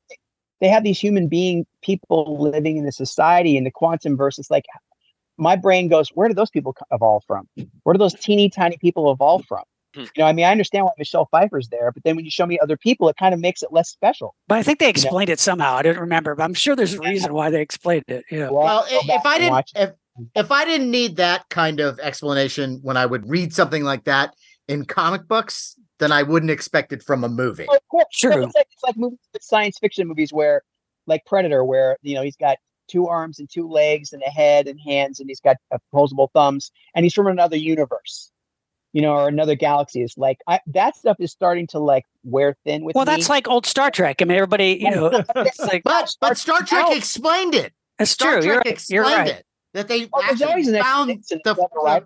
source of the DNA that, that's Mhm, why everybody mhm. has 2 arms, 2 legs, and a head, and Right. a todger. But that's a really that kind of explanation. It reduces the infinite possibilities of the universe down to this little tiny little thing here, which is basically the same as saying that the only life in the universe is on Earth. You're saying basically the same thing. You're saying human DNA is shared throughout the cosmos. Well, give me a break, man. I mean, that's just not possible. Well, not the But entire this- cosmos. Yeah, but in Quantum Mania, along with all the human Yes. characters, you had tons of bizarre, really yeah. really interesting, Yeah, Dan. bizarre like blobs. No, and- I love those characters. I'm so glad you said that, Sean, because that's the stuff that I can sink my teeth yeah, into. yeah. The human characters less so. It's the same thing with avatars. Like these panther people have evolved in some other planet, but they have like USB ports. Like, okay, just Well, I would think you would like that though, because that's different. The thing I At wanted to least. say about that was, when we see foreign films about foreign cultures, and we watch how people behave in those films, even when they're acting and being how they would being themselves, trying to be as realistic as possible. It's like, okay, for instance, if you watch any movies about feudal Japan that are made in Japan, like Zatoichi or Kurosawa Yes. or whatever, you are visiting an alien world. There are things you can relate to because they're human things, but there's a lot of stuff in those films. It is very alien and otherworldly, and you don't Right. get that with a lot of science fiction films like Avatar. Avatar shows you human beings who look like panthers, and you don't feel that they're an alien culture because they act so much like us, But whereas when you're watching Zatoichi and some drunken samurai go at it, they don't act like 2 Americans any more than 2 French people in a relationship act like 2 Americans in a relationship. And I think that's the thing that's missing from these movies, is they have to create a barrier between us that isn't just that they're tall and blue. Does that make sense? Yeah. Well, that's a good yes, point. and that's one of the things that I really liked about in Star Trek, when they really started to build on what a Klingon was, and what they ended up making that race into were basically samurai. And they had the Bushido code, and so and so it's using science fiction as a metaphor in a lot of ways, and so I don't mind it when it's used that way, but I do agree with you when it's used as when it's just lazy writing. That's it's when okay for a Pixar movie, or an animated film it's trying to appeal to like a wide range of children up to their parents. That's okay to do because you're trying to teach kids things. You're trying to teach them things about human things, right? Yeah, and you can do the same thing with a film like Avatar or Guardians of the Galaxy or whatever, if that's your aim. But you could make them a little less accessible to create this idea that they are from another planet. They're not us. And I wonder if James Cameron is saying they are us. And if he's saying that, okay, fine, but you could still, you a don't different have to type of sugarcoat movie. so much. You don't have Yeah. Again, Oh, Star Trek and a lot of science fiction, it's used as a metaphor, and it's used in a way of commenting on our own society through these characters. That's why Star Trek. Yeah. But that's one type, Right. Yeah. Star Trek whereas is Alien, Star Trek's an allegory, right? In a way, whereas Creatures in an Alien movie, even though that's 2 arms and 2 legs, I think that's why that Giger design really has stood the test of time. Yeah. Because it is so alien and unique, and everything about how the creature grows is how bizarre and frightening. Yes, and the performance too. Have to have a human shape in the end because of all that super creative, well thought out stuff about an alien being. and then he turns out to have 2 arms and 2 legs and 2 thumbs and or 4 thumbs. I mean, I love that. I love it. But from a point of view of like hard science fiction, I guess, or something, it's like we want to go past that now. Maybe we've seen enough of that. I mean, I don't ever get enough of watching Alien. I've seen that movie. The first one to me is like a perfect film. Well, I think we all agree with that. It's not just Giger's design. It's also the performance of the actor in the suit. Everything. Especially that first movie, though, he moves so oddly, and he doesn't. It's like it's Alien in the movements, not just the look, and that's what really sells it. So when Covenant comes along and they tell us where this thing came from, I am so angry. Yeah. I don't understand Scott and why he had to go and blow it like that. It's like we're going to pay our money to have all our hopes and dreams dashed. Yeah. Thank you. Yeah. Some things should not be explained. I want to erase that movie from my mind. Yeah. Well, James, everything after Aliens, I discount. Pretty much. You're right. You're right. You're right. It's again, you're talking about giant franchise that goes off the rails. It happens so many times. I liked Alien 3 and Alien Resurrection. I'm like sort of on the fence about, but Alien 3 is a big fuck you to the other movies, is what it is. Yeah, I agree. And that's what bothers me about that one. If that had not been an Alien movie, I probably would have liked it more. Right. Talk about doing Namor, doing that guy as a different movie. They should do the same thing with Alien 3. I'm going to try and be as quick as possible, but in the first Alien film, no, you won't. When you have Tom Skerritt, who is the leader, who's the cool, calm, level-headed, experienced leader, what do they do with him in the film? They kill him. And that drives the horror aspect of the film. That drives the disconnected feeling that we could all die. So in the film, when they start out with, guess what? The little girl you liked, she's gone. Guess what? Michael Biehn, the hard charging military guy who's in charge, he's gone too. We're fucked.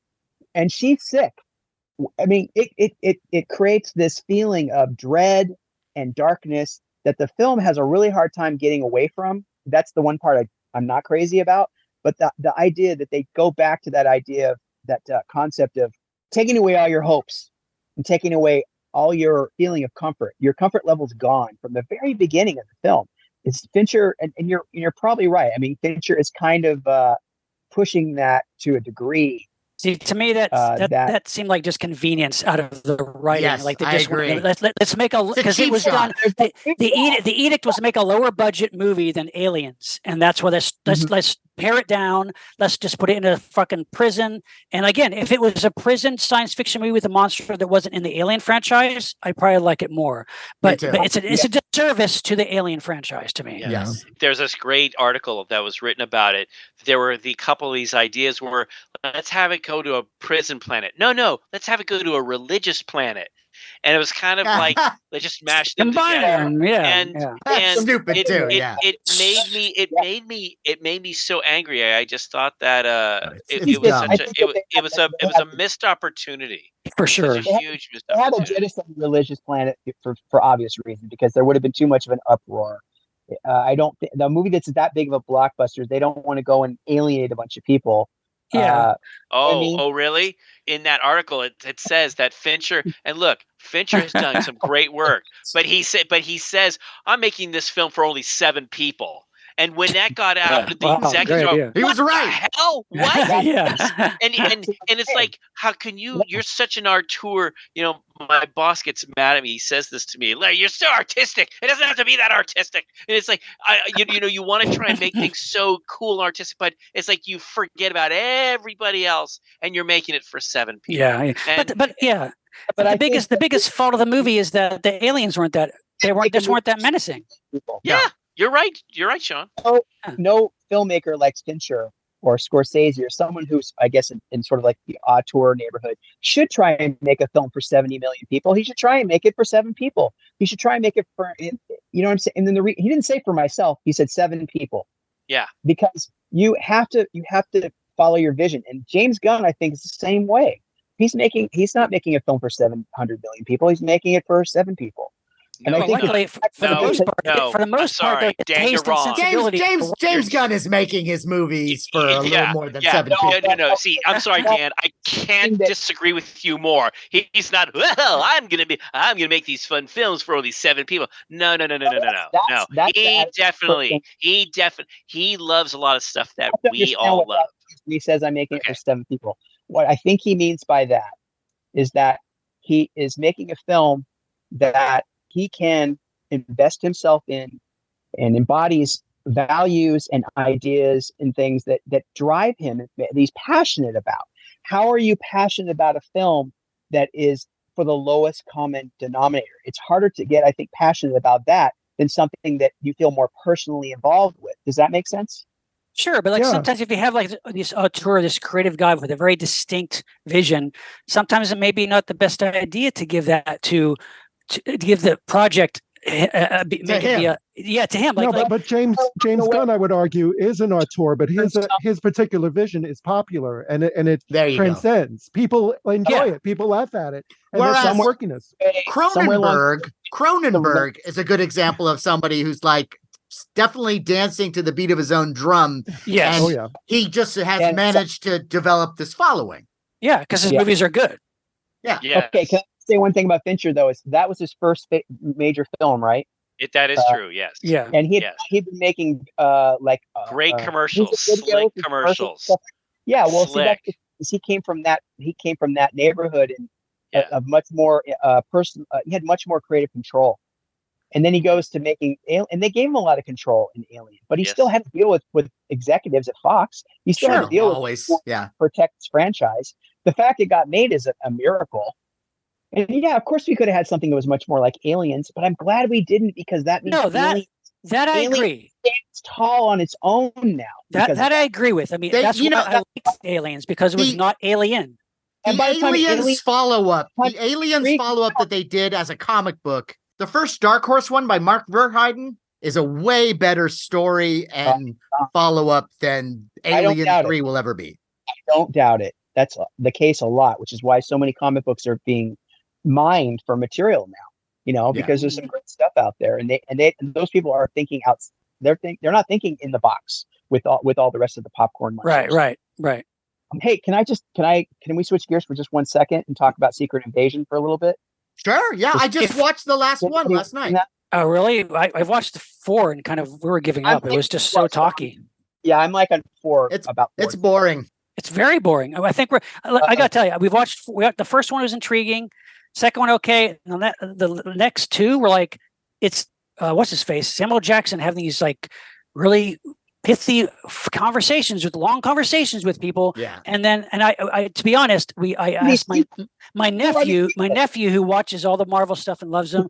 He watched the entire series and he's like, it's not worth it. Don't even bother. Nah, and if it's he's dull. that, I'm like, wow. Wow. Why do It's they dull. make these shows like? I had a conversation with my kids too about it. My son, who's a huge my 12-year-old's so into Marvel right now and so into Legos and the Marvel Cinematic Universe. That's like his whole world right now. And he and I talk a little bit about it, and we both agree it doesn't feel like Marvel because it's cloistered. It's gray and green. Yeah, It's kind of like the opening AI. By the way, the credit scene was created with AI. By the way, really, and they suck.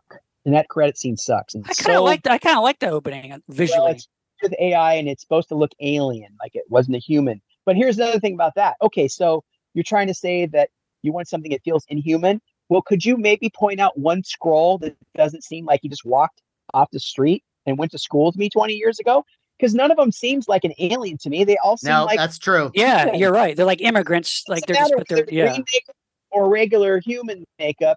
They're the same. And they don't seem like they have any issues with fitting in. Right. There's nothing about them that's different. And Samuel L. Jackson is just kind of floating through this uninteresting landscape of uninteresting characters. What's the point of the show? What's the point of the show? Like, what are they doing? I've seen they're trying to fight this alien invasion that is happening so quietly that no one gives a fuck. No, I know that. I mean, like for the series, is this supposed to be like a chapter in between the next big movie or something? Like, what is the? Right. Yeah, I don't know. A vehicle for Samuel L. Jackson. He has one great sequence. between him and Rhodey, where Rhodey is just treating him like a dick, and they have this falling out. And then you don't realize till like what, 1 or 2 episodes later that that's not, he didn't have a conversation with Rhodey. That wasn't Rhodey. And it's kind of sad because I wish I had picked up on the fact that it wasn't Rhodey and that he was a Skrull. The fact is that Civil War kind of ruined it because everyone was fighting before and having disagreements. So you're just kind of used to that. And so when it happens, you don't even think twice about it. You're going, what's Rhodey's being an asshole? I guess he's mad at people again. I guess they're mad at each other again. You know what I'm saying?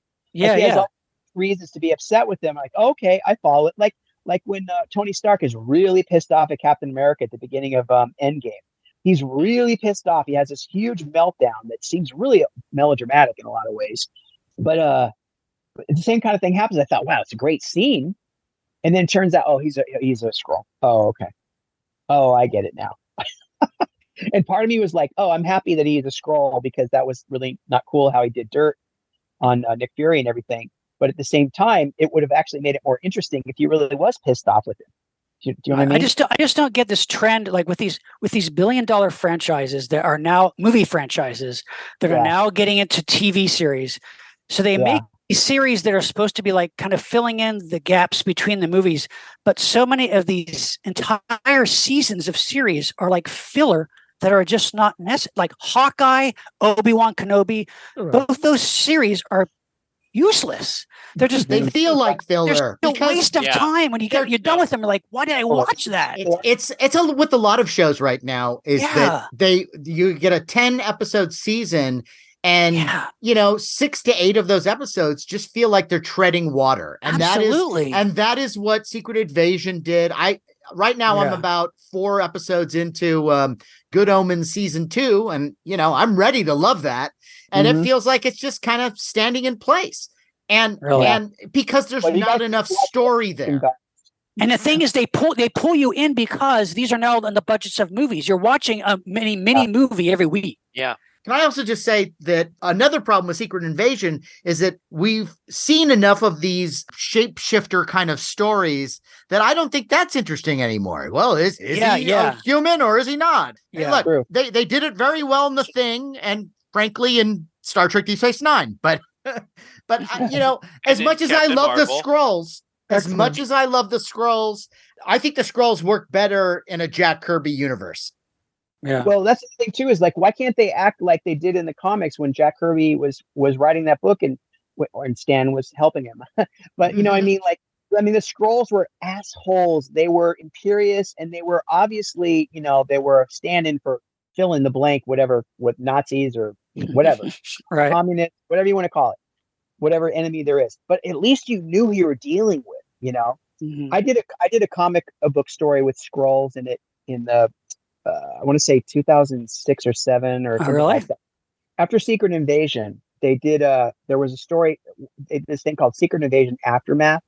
And I guess they must have done a couple of different standalone solo stories. And one of them was Beta Ray Bill. So I penciled it. And the story was about how Beta Ray Bill is out in space. And it's after the events of Secret Invasion. He's out in space doing his thing. And he gets approached by these aliens, these very peaceful aliens who are being subjugated by the Skrulls. So he goes to help them. But what he discovers is these are not just any aliens. They are Skrulls who are pacifists, and they sorry, rolling my eyes. I didn't write this story. They worship Beta Ray Bill. They worship Beta Ray Bill as a god. And at some point in the story, the other Skrulls show up, real Skrulls show up, and he has to fight them. And there's a super Skrull who takes on the look and abilities of all 3 of the Warriors 3 at once, and he has to fight that. Why, I don't know. I don't know why they have to be the Warriors 3 all smashed into one big nasty looking Skrull, but that's what I had to draw. And I hated the idea that there were some pacifist Skrulls. I drew it. I did my best at the job. But that's what I mean. Is like they kind of turn the concept on its head, which is okay for a one shot. But I mean, Skrulls are still Skrulls. There were still Skrulls in that story that were real Skrulls, what we expect them to be. And I think when Ms. Marvel, the Captain Marvel movie came out, and they gave you these scrolls that were like good scrolls, it kind of threw things out of whack because It's then you started neutering them. well, you started thinking Yeah. all the scrolls were okay. They just want what we want, and Talos is a good Misunderstood. guy, and- Right. Yeah. But Well, the that's thing is, that's also one of the weakest elements of the MCU is the Captain Marvel film, and the new Captain Marvel film looks god awful. Yeah, Does it? it looks painful. I wanna like it. I'm interested. Really, it looks like it's Yeah. for like preteen girls, and that Yeah. it looks like girl Whoa, power. We're gonna hey. fight. Yeah. Really? You saw the trailer? It looks terrible. Yeah, I like good. So it's girl- for girl you, power. Larry. Ugh, Yeah. God. I guess so. The Well, preteen People girl, with people with look- heart. Look, hey, Sean, I'll see it. You know, No, yeah, and good. Let me maybe, know how maybe it I won't is. See like. it Maybe for I us. won't like it. You know. Just- Back to tours. Has anybody Yes. seen the latest Ari Aster film, Beau is Afraid? Is that any good? I want to see No. that. A little trepidatious about it. Me It's, too, but I want to see it's- it. Yeah, I like his stuff. Yeah. saw it'll be interesting to talk about. It's definitely polarizing, and okay. I was polarized. My own experience was polarized. Do you come out a little more pro or con? I initially came out very con, and after thinking about it, I've become a lot more pro. Okay. It's that kind of movie, and it's an exercise in frustration. It's Kafka-esque. I've seen review comments that people say it's a comedy and they've laughed at it. I didn't laugh once. Isn't Yeah. it really long? I It's really long wish too. It's isn't it? long, like a, too, It's like a right. 3-hour 3 hours. movie. It's 3 hours. Again, Jesus. 3 hours. What is with? Why is it? What started that trend? By the way, I what don't- what yeah, I don't know. blockbuster movie franchise started Well, every movie has to be Sean- 3 hours now? Well, Lord Sean, of the what Rings. is Is it what is Avatar? that you don't know, Sean. You don't like a 3-hour movie. So Lawrence it's of good, Arabia, The if it's- Godfather, Right, you know, right. Larry, and the first movies. Avatar. I mean, Because- come The on. first two. Wow. The first two. You What a put grouping. Avatar in the group with Godfather and wow. Lawrence of Arabia and Avatar. Okay. Yeah, But, yeah. Sean, I don't mind a 3-hour film. In fact, If it it's makes good, me if feel it like doesn't need I to be feel like, trimmed. but don't you feel like you're getting your money's worth? Not if it drags Goodfellas. on. Bridge I on the mean- River Kwai. Not Yeah. in Lepus. Yeah. But I mean, look. If I'm curious to see Astor's new film for sure. But like, wow, I didn't. I mean, there is something to tell you. There's something I with don't know. movies used to be like under 2 hours. Most movies Remember, movies guys? now. Back in Okay. our day, Yeah, they were a good like- hour. You had Yeah. a cartoon. You had a cereal. An hour and 29 minutes in or out. And then you get home and get ready for work at the factory the next day. Yeah. Well, how about another 3-hour film? How about Uh-oh. Oppenheimer? I've not seen that Yeah. yet. That's not Haven't science seen it. fiction, though. Well, No, I but it's a genre director. yeah. Yes. Yes, Oh, I you're see. right. So now we're sorry. science. Fact. What? Now we're What? science fact. I can't talk about this. It's got No, go atomic. ahead. It's Go got ahead. atomic energy. Godzilla All right, movies have all right, atomic okay. energy. Does Is Godzilla show in up in it? No. I If mean, only. because The look, sequel. because you guys haven't seen it. Look, it's I saw it. I Does- saw it. Does Anguillus Okay. show up? no, but it's an amazing film. It It's good. really is. It is good. I agree. Is it good? Is it good? Well, here's I the thing. enjoyed it. This is Yeah. the misconception that I had, being regular Joe, all American guy. Oh, But it's boy. like when you hear Oppenheimer, you think, well, I saw the cover of Time. He's like the father of the atomic bomb. Well, what you learn is he's not the father. He's like a guy who kind of helped orchestrate all Right. these And scientists. And it was really Jack Kirby who created the bomb. Exactly. Thanks, Sean. Bill Finger. Thanks. Yeah, Thanks, Stanley Sean. took credit all these years. Exactly. No, it's really well done. Although there is this controversial sex scene Really? that's been brought. Ah. With an atomic bomb? Now you have Well, me interested. So A when- little fission, eh? Talk No, about no. big boy and little what's the No, no, no. bombs? Oh, yeah. but That's James, the but porn James- version. But Yeah. but the Oh, funny boy. thing is the thing that I liked is all these people in this film, they're all very smart people, and they're in like a completely different mindset from us. The funny thing is all these people they're all very complex. They're very intense in their math skills and the science and stuff, but also about just life and society and government and stuff. And that makes the government people who are trying to put this project together very suspicious. And there's some stuff that happens in the film that it's like stuff I didn't know. It's really neat. It's really well done. James, I do want to see it. I agree. I'm actually probably going to watch it again. Really? Yeah, and it also toward the end, it also sort of becomes this courtroom drama, which is very, very engaging. Again, I didn't know. I didn't know this stuff. Yeah, it tackles all of these moral issues, you know, in a really appropriately thought-provoking way, without seeming like it's hitting you over the head or being too preachy. Yeah, agreed. I liked it a lot. Yeah. Cool. Yeah, I want to see I'm it in. for sure. Okay, but look. Okay, so that's a big 3-hour film. But Sean, I'm going to make you happy. What if we talk about a much shorter film, a shorter film that's less than 2 hours, and it's taken the country by storm, and that's the Barbie movie. Barbie. I thought you were going somewhere else. And the funny thing is, you guys, Barbie, it's a toy. I hear it's good. You know what, James? Did you see Anyone? it? I have not seen it. Dan, have you seen it? My wife and my mother-in-law have seen it, and they loved it. They really liked it a lot. So, Larry, I have to ask Larry. Like before it came out, though, you seemed. I was just curious at why you seem very, very excited to see the Barbie movie, and I'm just curious, as a monster kid, why is that particular movie were you so excited to see? Because I have no interest to be honest. He loves Barbie. And I'm not saying that in a bad way. I'm saying I know. I guess as a toy, maybe that okay, but and Barbie's hot, you know, and I think here's another thing. Here's another thing. Sean, to me, look, the movie, it's like Barbie. Barbie suffers like a crisis that leads to her to question her world and her existence. Okay. And there's some stuff in here, Sean, that I think you would really like and appreciate. Is it kind of like stylized? Is it stylized like? Is it a weird kind of Barbie world? So it's not. Yes, but there is a Barbie world. There's a Barbie world, and there is a real world. Oh, okay. And I have to say, Margot Robbie is just fantastic as like Barbie. Yeah, I like her. And also, I mean, Ryan Gosling is great as Ken. And it's stuff that it surprised me. There's a bunch of stuff that just really surprised me. I didn't think that some of the dialogue was going to go where it went. When they bring up various Barbies that were discontinued. I mean, and there's stuff in there that I go, I can't. And this is the thing I think Matt would love. There's stuff in here when it's on this big screen. I'm like, I can't believe Mattel allowed that. It really, really surprised me.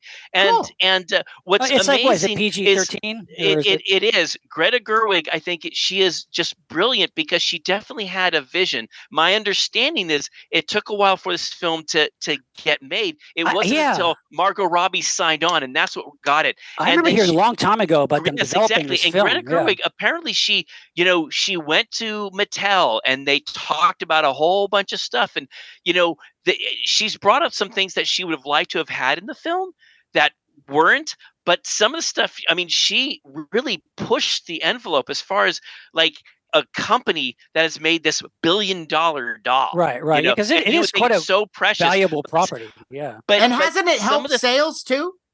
It not only has it helped sales, guys, but I know James and we talked about this, how the press has turned into this Barbie Oppenheimer contest or whatever. Right. And how it's People go see both movies in the same day. But the great thing is both these films have really got people to go out back to the theater. That was the whole point of the press. Behind it.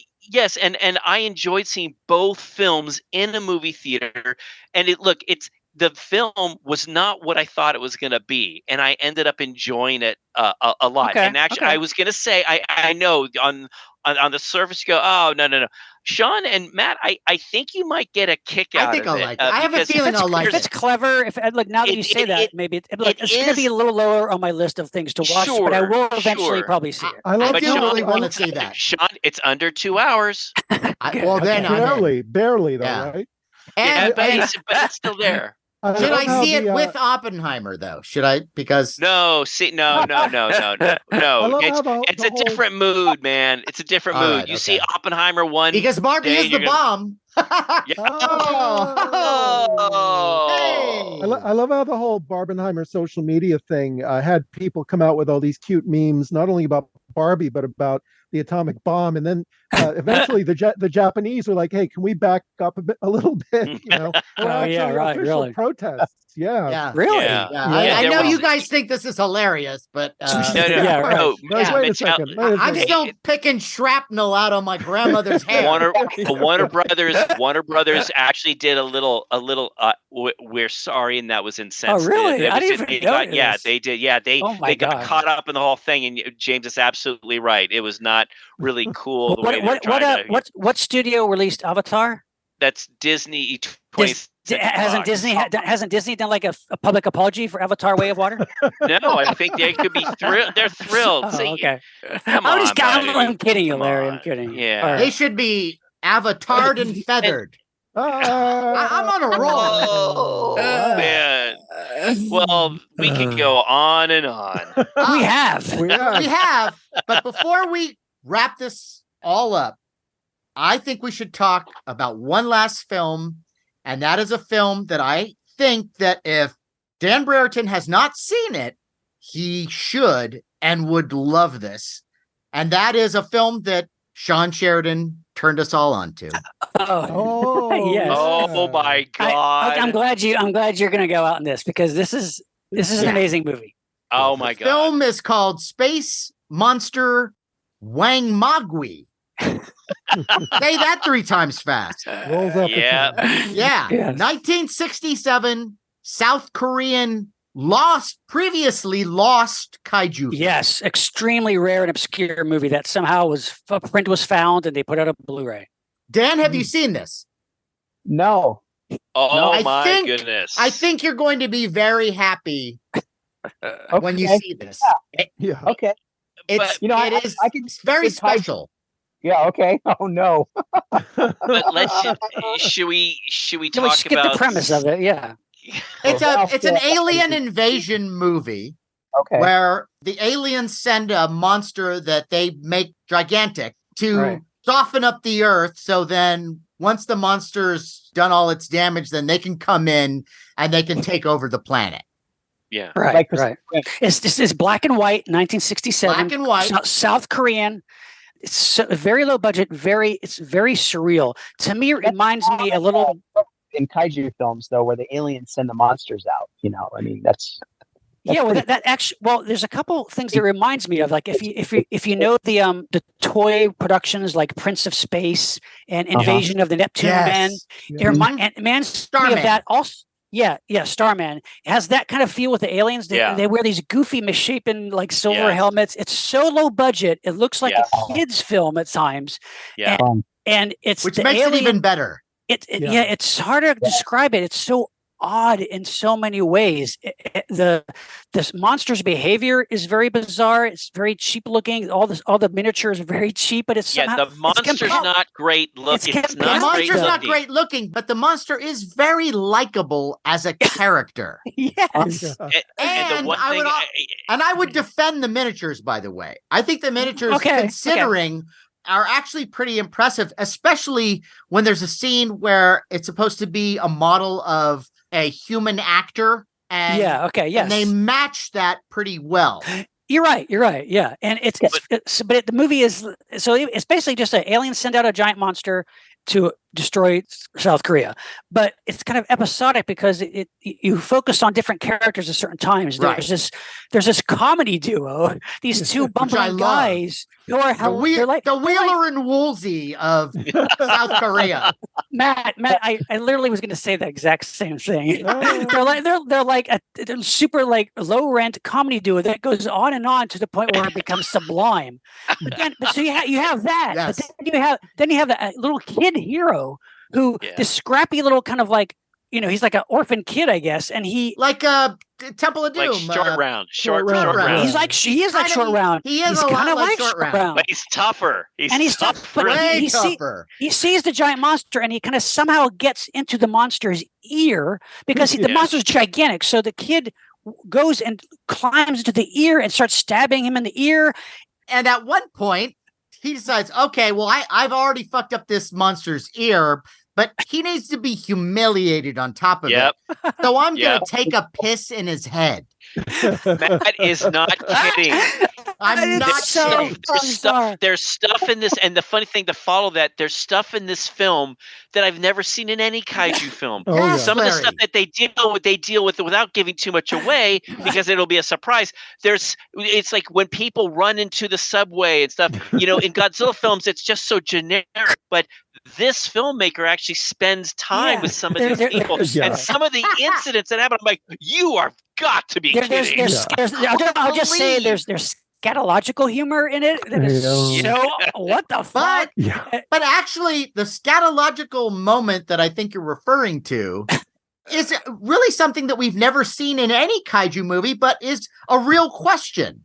Like, Right, sure, right. I'm Makes running sense. from a monster, but what if I have to go? Matt, you know what though? You would know this, Matt. The only time I've ever seen that otherwise was in the zombie UK TV series Dead Set. Oh, The zombies take over yes. Big Brother, and there's a character who does the very similar That's thing. a great still, scene. Sean, Yeah.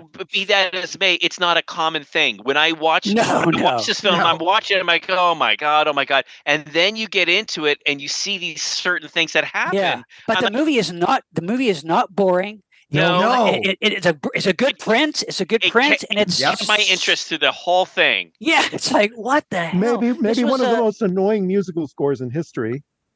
Yeah. yeah, bizarre, random, like just same Yeah. music Same over and over. note over and over again. It's- yeah. But There's- did you guys notice in this movie, the first part of it revolves around there's this woman who's going to get married, Yes. and Yeah, then yeah. the monster lands, and it seems to me like this woman is less upset about the monster attacking than she is the fact that it's fucked up her wedding plans. Totally. Right. Totally. And that actually reminded me of Yongari, another Korean film where it has like a guy going off to fight the monster and there's a bride left. I think it's very so. But it's You so know, weird though. I It's read so that this was bizarre. the first South Korean kaiju film, and I looked it up. It beat Yongari into theaters by about 3 months. Wow. Yeah. It's the Wow. company. The company is called SRS Cinema. It's kind of a new little Blu-ray outfit, and their other stuff is kind of like not it's kind of crappy stuff, but they just happen to get the rights to this totally like this has been considered the holy grail of kaiju films for a long time, for years. Yeah. And I remember seeing like really like grainy photo stills of it, like August Rogoni would talk about it, and like, but now it's finally out for the world to see, man. I mean, it's Dan, you have insane. Dan. I think there's No, a print on I'm there. YouTube. Tubi. Oh, Tubi. And Tubi, Dan, there you when go. you watch this, you have to get in touch with me and tell me what you thought immediately. Yeah, It's- and to Sean and James and Matt, I have to tell you, I was so pleasantly surprised. So pleasant. It was so enjoyable. You guys, we have to put this out there. Somebody listening, we need a Monster Wang Magui action figure. Yes, yeah. Please, yeah, somebody yeah. make it. Yeah. Yeah. And my Can I only ask you- complaint about the film is that there's no sequel. Yeah, right. Yeah, agreed. Yeah. Oh, I'm so glad you brought. I'm glad you brought that up. Yeah. Thanks, Matt. That was great. Well, No problem. this has Well, been this was great. though. This is so much fun. This has been quite spirited. Yes. it's classic Monster Party. Yeah, Yes, this is indeed. great. Dan, thanks so much for being with us, man. I really appreciate your insights and And it's all just your such a Jack joy to Kirby have you. knowledge. My Yeah, God. your That's Yeah. really And I'm- interesting to know, because like a lot of that stuff I didn't know. You know, the funny thing is, maybe we should have you back to just do a Jack Kirby episode. That's a great Ooh, idea. that's a good idea. That's a great idea. And I could listen to you talk about that for hours. Seriously. If we do that, we should all watch the Jack Kirby documentary, Jack Kirby Goes to War. Yeah, for You sure. got it. Yeah. I'm on it. Yeah, no, that Yeah. would be wonderful. Because once again, an unsung hero in a lot of Yes. ways. Yeah. He So deserves all the influential. recognition he can get.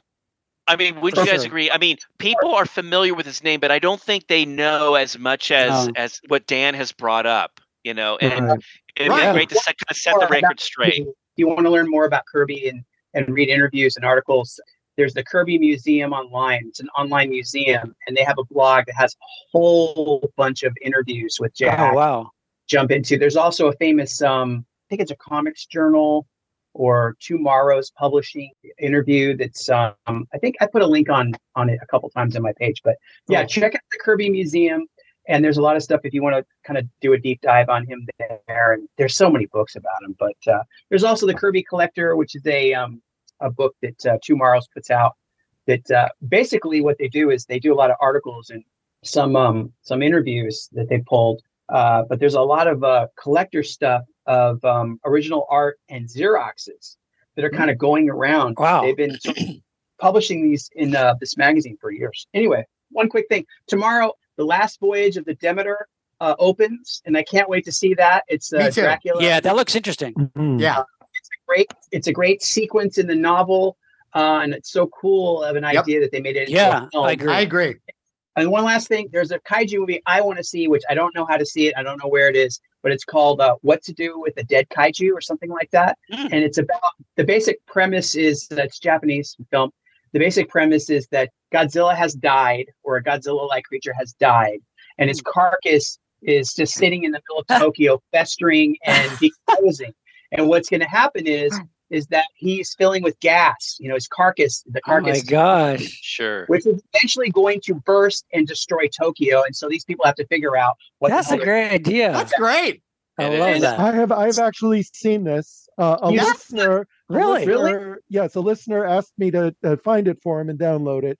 Dan, Really? I will send it to you. Send I'll it to send it to all all of you us. guys. Yeah, yeah. Did you like it? I don't remember the name. Yeah, it was totally off the wall. it's basically something like, what to do with the dead kaiju or something like that. Yeah. And A little but, like Shin Godzilla, like if this was the real world. Yeah, yeah. Speaking of which, speaking of Shin Godzilla, did you guys see Shin Kamen Rider? No, Yeah. We'll have to talk. Shin was a- We'll have to talk about that on another Yeah, show. Table that for the next one. Yeah. Yeah. wait, which one? Shin Shin Kamen Ultraman. Rider, And Ultraman, yeah. Oh, I did see Shin Ultraman, but I can't. which is a speak on lot that. better than Shin Kamen Rider. Really? Oh. Oh yeah. That, Oh. to be honest, surprised me. Mm. Shin Okay. Ultraman, was saw in the theater, it was a lot of fun. A lot of fun. I would like to There's see that in the theater. It has that flavor of the show, and they pay a lot of homage to it, and I enjoyed it. Took my sons to see it. We liked it. Yeah, I mean, I my love main the problem fact with that was they tried to cram too much in it. I felt, but Yeah. I still Yeah. liked it. Yeah, I but it love was the still fact that they made Ultraman a Jerry Anderson fan. Yes. Dan, if someone wanted to see your stuff, is there anything that you're working on that is coming out down the road that people can look forward to? Or Well, you can see my stuff every day on my Instagram page, because that's all I do is post art on there. You can get most of the stuff that I've done that's in print, you can get from budsartbooks.com. That's Bud Plant's company. Budsartbooks.com carries a lot of my stuff. Everything they can get their hands on, they have. And I've got the 2 Nocturnals omnibus hardcovers out from Dark Horse, which you can get pretty much anywhere you can buy a book online. Even Target, you can order through Target. But Nice. But I try your local comic book store first, and then go to wherever. Right. Dan, is it okay if I put online some of the artwork that I have of yours? Yeah, I'd love to see, because I don't even know what you have anymore. It's been so long. I got Yeah, a couple cool. nice pieces, and then I also have a great Espers page Oh, okay. that I got from yeah, you a long time ago. That's beautiful. Yeah, from that old series. Cool. That must have been from Interface. It was like a sequel to I think Espers that's they did it. for- Yes. Yeah. Yeah, he needed someone to do a fill-in issue, and I was working on the Psycho at the time for DC, and I took about a month off to do that crazy surrealistic dream-like stuff. Yeah, Good Goes old way James back. That's Hudnall. Cool. yeah. He's somewhere looking down on us. Rest in peace, my friend. Yes, rest in peace, Jim. Yeah, thanks so much for having me on. It's always a pleasure. I just love listening to you guys go at it. 'Cause, well, that's lucky. That's good. Yeah. because that's what I was going to get no matter what. That's true. Yes. I get so anxious to join in. I tend to get crazy and interject a lot. But, No, it's great, man. You're always fabulous. So You're a crazy You're man, phenomenal. Dan. What do you what do you say we give Dan a toast here? Huh? Why don't we Yes. raise I our agree. glasses? Let's raise our glass and toast to Dan Brereton and what we're watching. what we're watching, Dan Brereton. I'm watching you, Dan Brereton. Time for a listener shout out. Shout Shout out. Belated 40th birthday. Happy birthday to longtime listener and Patreon subscriber David Moran. All David. right. Happy birthday. I hope you're David- still celebrating it. And he's celebrating it with Monster Party shot glasses. Nice. Yeah. First, his daughter Heather bought him one for his birthday, and then he bought another one. So now they have a pair. Cool. So David, Nice. happy birthday. The family Enjoy. that drinks together, right? And also a shout out to Randall Perkins, aka Percasso the Mundane from Las Vegas, Nevada. Yes. Yeah. Who purchased 5 shot glasses. Oh, Wow. Now, And, now that might be a problem. I'm just saying. Or he's No, just no. a monster partier. Well, there he's- you go. Right. He's He doesn't gonna- like to wash shot glasses. No, he's gonna find us sometime in the future. Bring the glasses so we can all toast together. Oh, I So- love it. Fantastic. I love that. Percasso, Great. we look forward to that big time. Yes, Yes, indeed. for sure. And then I would like to do a little shout out for a couple things. First of all, we have a convention that we're going to be appearing at very That's soon. right. Yeah. The Japan World Heroes Convention Yes. here in Burbank, California, at the Marriott, which is right near the airport there. And this is going to take place August 18th through the 20th. And we're going to have a booth. We're going to do a panel. And we're just going to be hanging there, talking to people and doing kind of what we do normally at conventions. Is Yeah. just really insert ourselves right in the middle of it and interview you, talk to you. We'd love to see any of our fans. So please come and find us. And aside from us, there'll be a lot of other great guests. Takeshi Yoshioka from Ultraman Gaia, Hiroko Sakurai, who played Fuji in the original Ultraman series, and Gaku Sano from Kamen Rider Gaiam, and a bunch of other celebrities.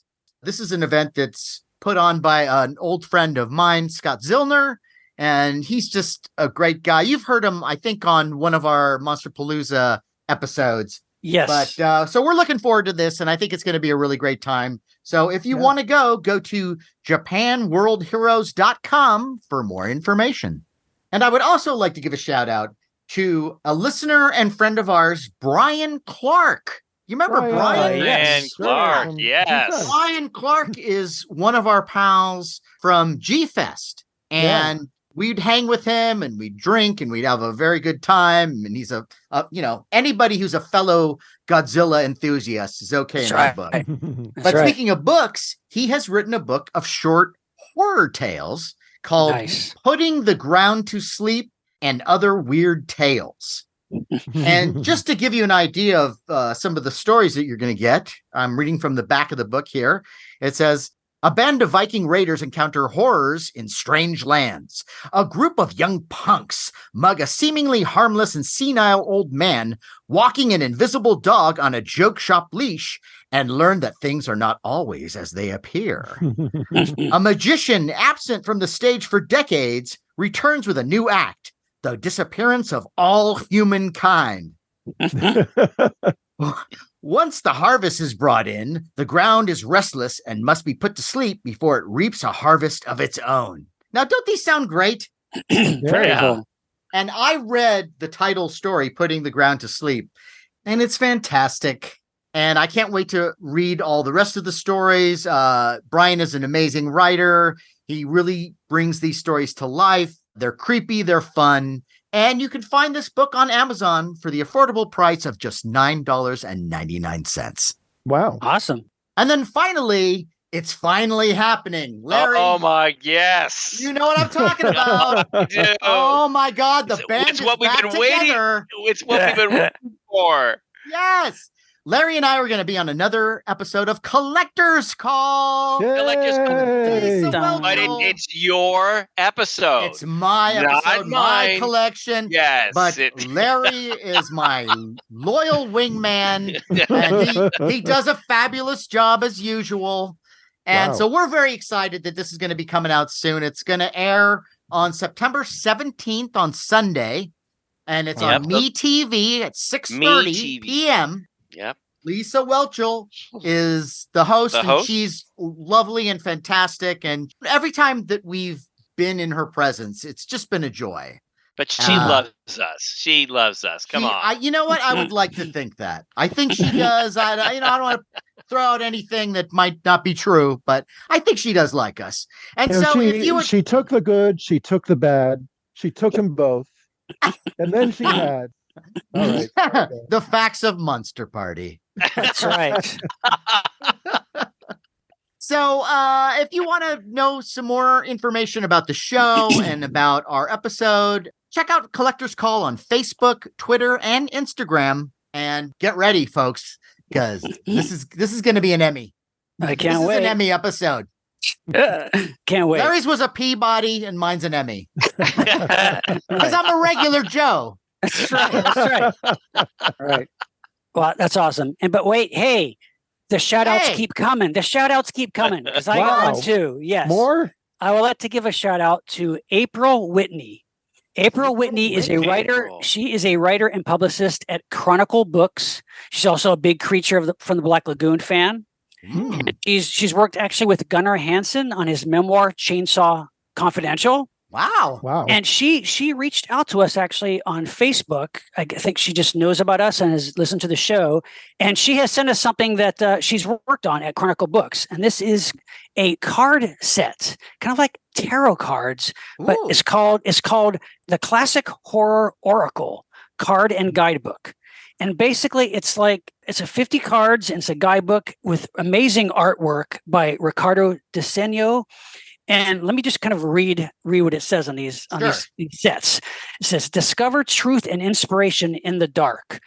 The Classic Horror Oracle harnesses the energies and dark truths of 50 iconic horror movies to offer guidance, inspiration, and inner strength in a world weirder than most people imagine."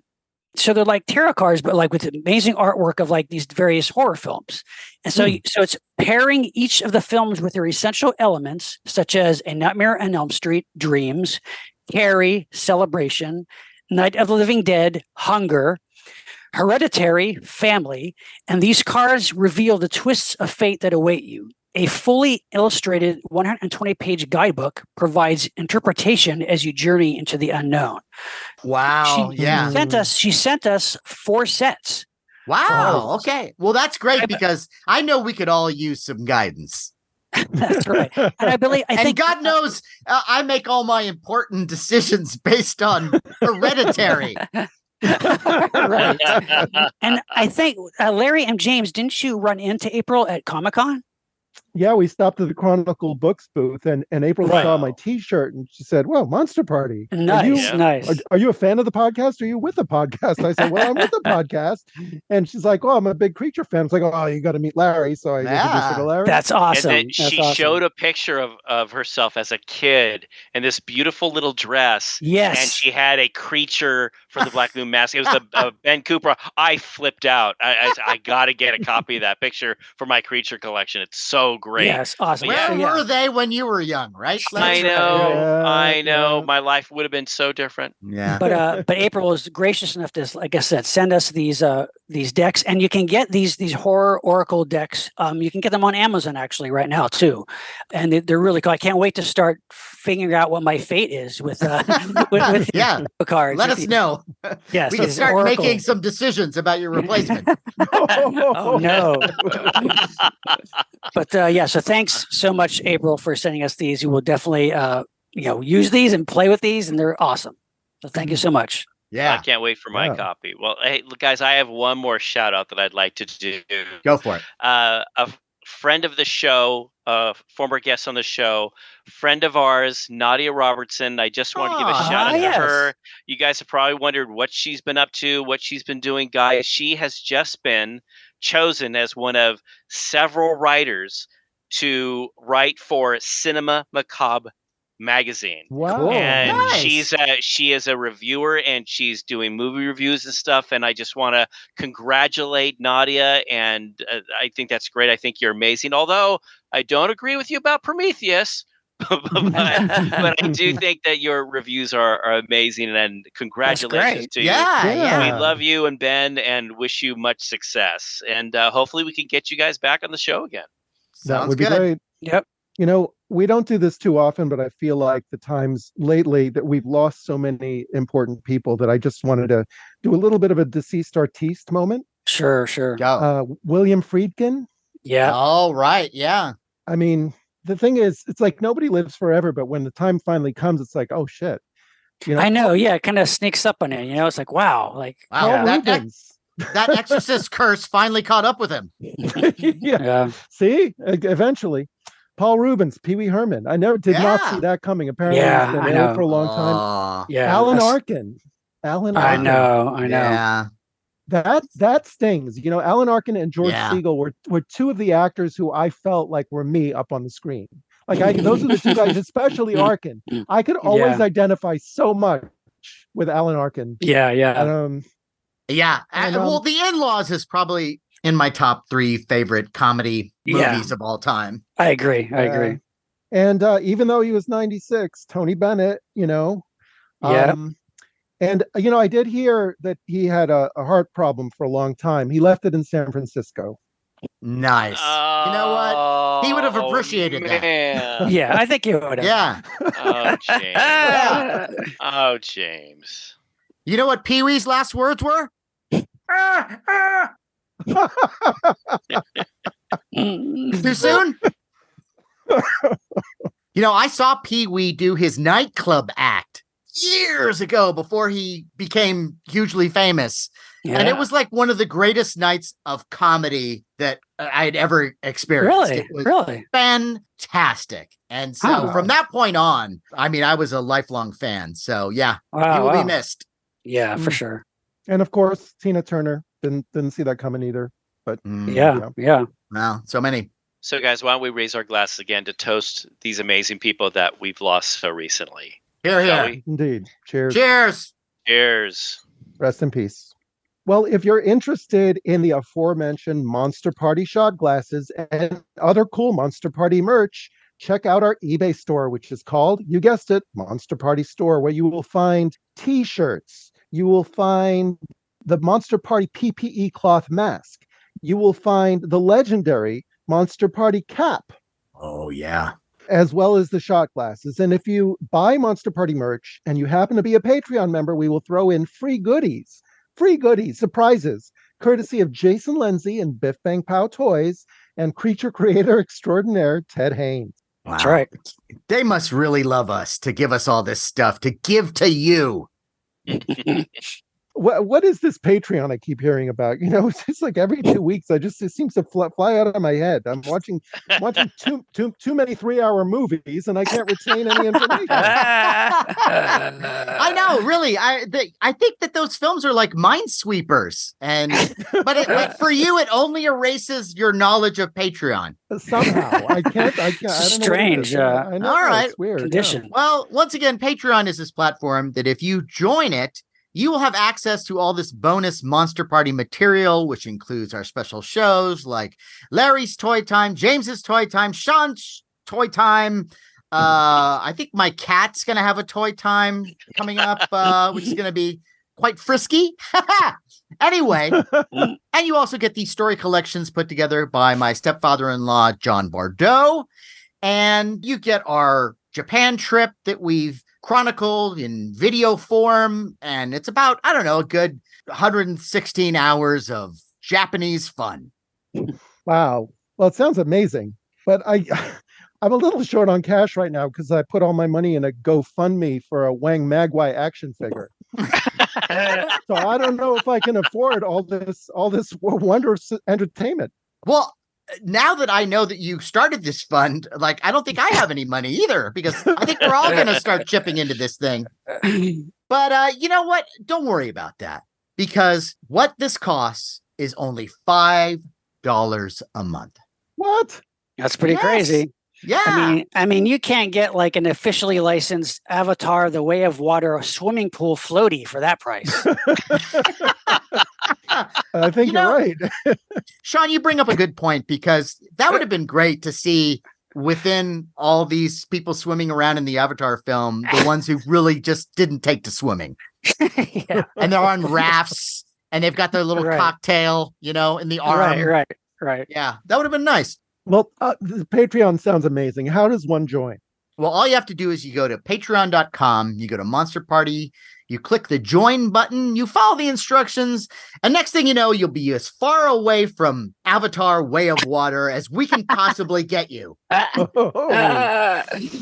And hey, let's remind our listeners that we are on the social media at Facebook at Monster Party TV, YouTube at Monster Party TV, Twitter at Monster Party HQ, and also Instagram at Monster Party HQ.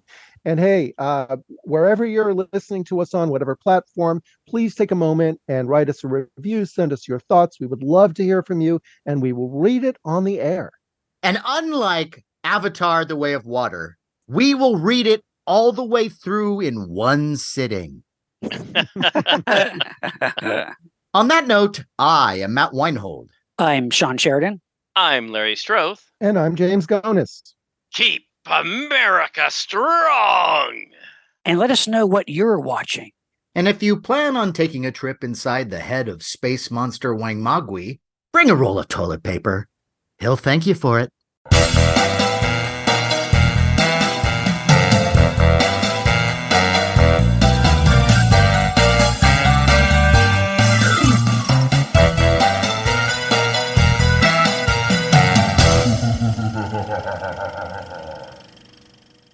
Larry has arrived. We're going to put him in here. And then Sean is the last one. Okay. And then All right. we're going to have fun because I'm already pissed off about everything I've seen. This is going to be great. Oh, I officially hate everything. The entire You're sounding fucking like- world of entertainment has let me down again and again and again. And Did I you I'm rubbing off on you, Matt. I You're know, sounding right? like me. Yeah. And, some party. I know. And then, on top of it, you can't just watch a shitty movie. It's got to be 4 fucking hours or whatever. Yeah. Mm. I finally Jesus. put up my man cave, my Oh, really? This is new? display room. Yeah. Yeah. Can I everything's just been in can storage I for years. mention a favorite item of mine that it's not an item really, it's a display that James has created for his man cave. And I mean, I like what he does with almost all of it, but especially he has made the set of the night gallery Oh, with the Where? hanging paintings and everything. And I just thought, now that's a cool kind of, it's an inexpensive, neat way to create a scene. So Hey, hats off to you, James.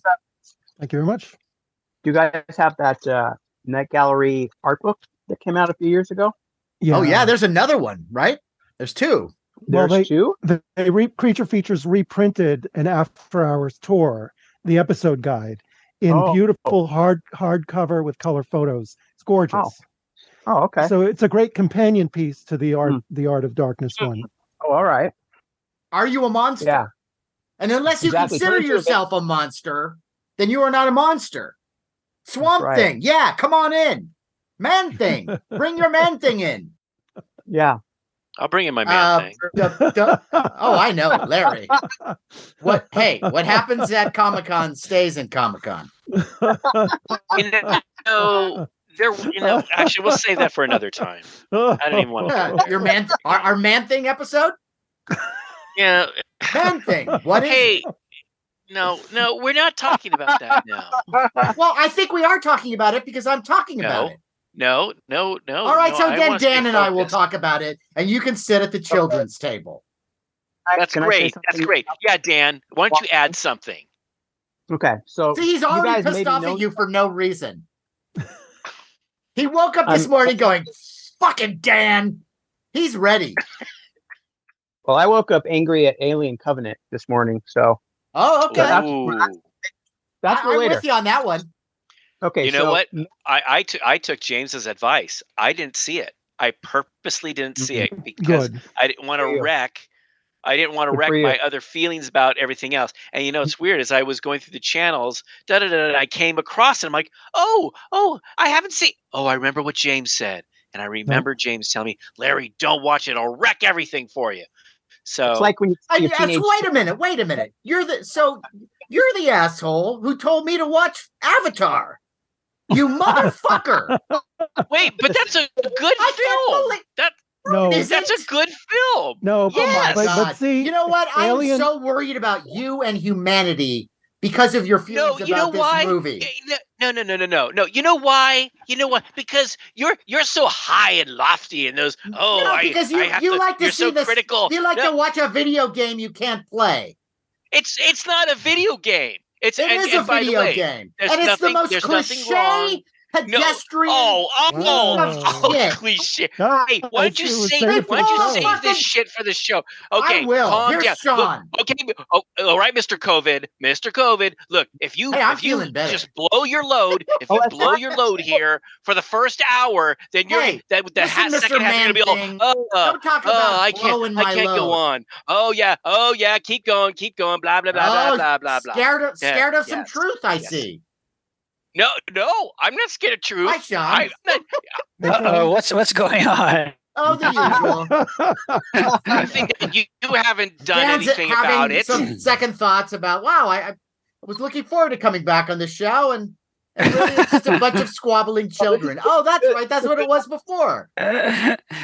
Welcome, Dan. Good to see you. You see, what are we turning into snobs now? We're film What are you snob? You don't snobs. like Alien Yeah, Covenant? Snobs? What? Okay, Be a listen. regular Joe. No. Let me clarify. How can we be film snobs if we all like Night of the Lepus? I don't love, think all of love. us like Night of the Lepus. Really? Sean. Wow, I do. I'll Wait. and then say it's I'm- not a fun Dan? time. Dan, Dan? when Dan, we're you've ready seen it? for you. Dan, You've you've seen seen the Night of the Lepus? Yeah, of course. And, Who hasn't? you have to admit, your life kind of changed after you saw it. You looked at things in a different way. What if bunnies were huge and covered Yeah. with It's terrifying. cherry marmalade on their mouth?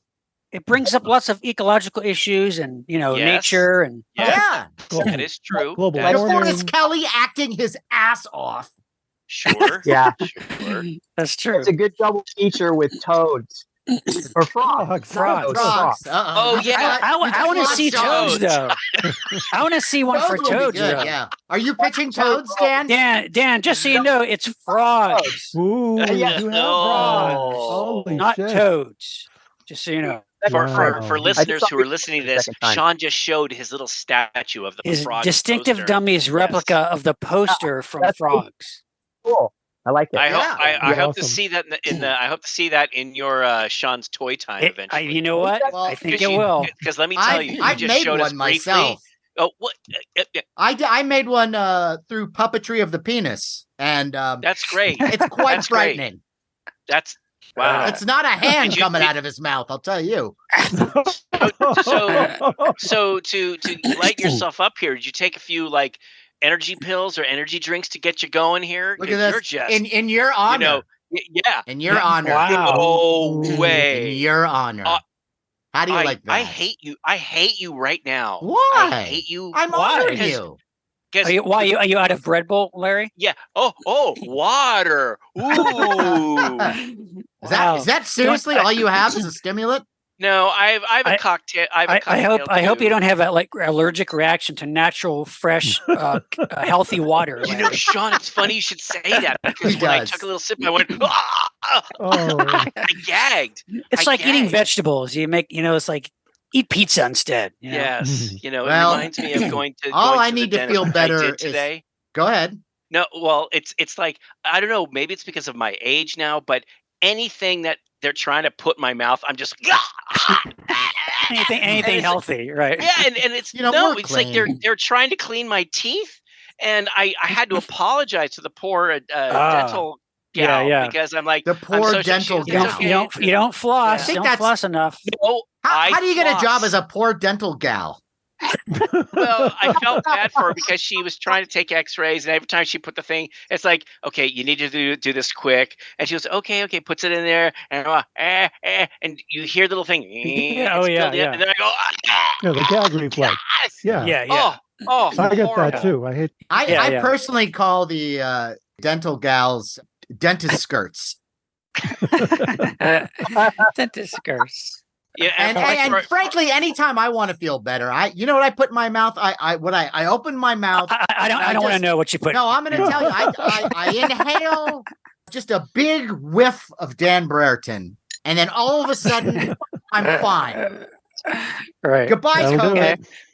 yeah. All right, should we start Well, this? I'm thrilled. I'm thrilled that Dan is here. Me too. And Yes, indeed. I'm I'm happy you you could know, make it. Yeah, absolutely. So happy I could say yes this time. Thank you for inviting me again. Always, we When love you. Ask me, you ask look- me. I say no twice in a row because I can't make it, or I have to pass. I think that's it. They're not going to ask me again.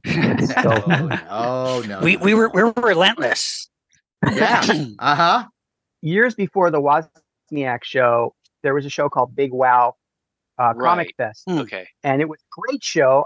One of my really close friends, Steve Morger, put it on along with his partners. And the show lost money pretty much every year they did it because they were bringing in all these guests. And really, it was like a gift to comic book fans, really. Yeah.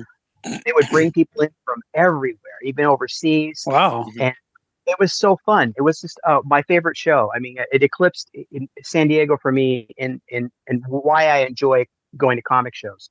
Got it. And giant crowds of people who want to go to Hall H is not a reason.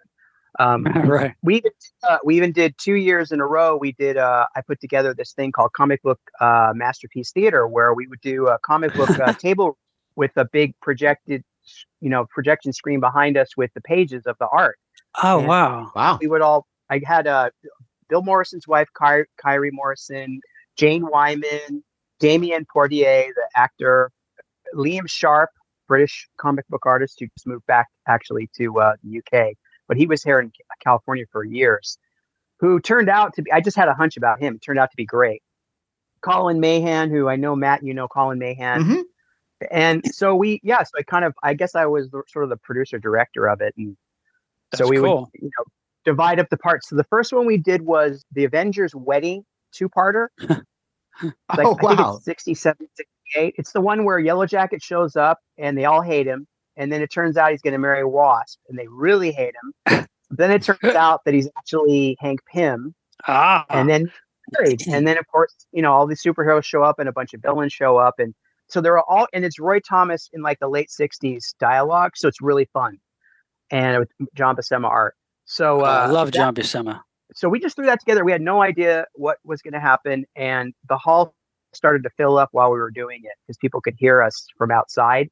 And we read some of the ads too. Oh. And it was so much fun. And then we did it again the next year with a Thor 2-parter. And and then the show got basically there was a kind of a hostile takeover by the Wozniak people. And by the way, it's not Wozniak. The people who own the show or ran the show, they actually licensed Wozniak's name for the show for Silicon Valley Comics. Yeah, Really? so Steve Wozniak really didn't have anything to do with it.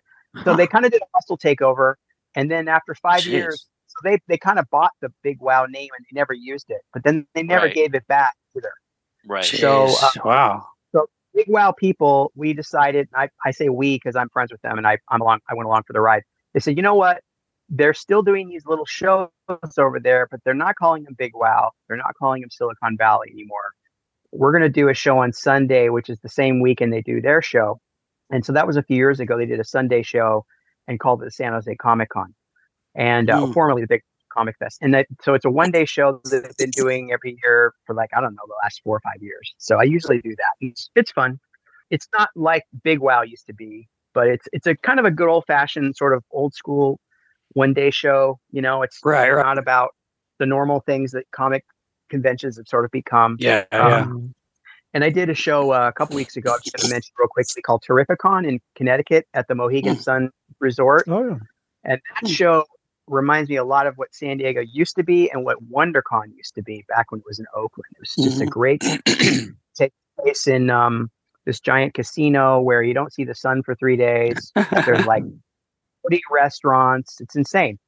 That was a great. I've done that twice now, and that was really fun. So I like those kind of old school comic book centric shows now. And, Yeah, that's cool. Well, Dan, yeah. I think you're gonna like this show. Yeah. I think you're gonna like because I've said too much. I hope I'm gonna like stop talking long enough.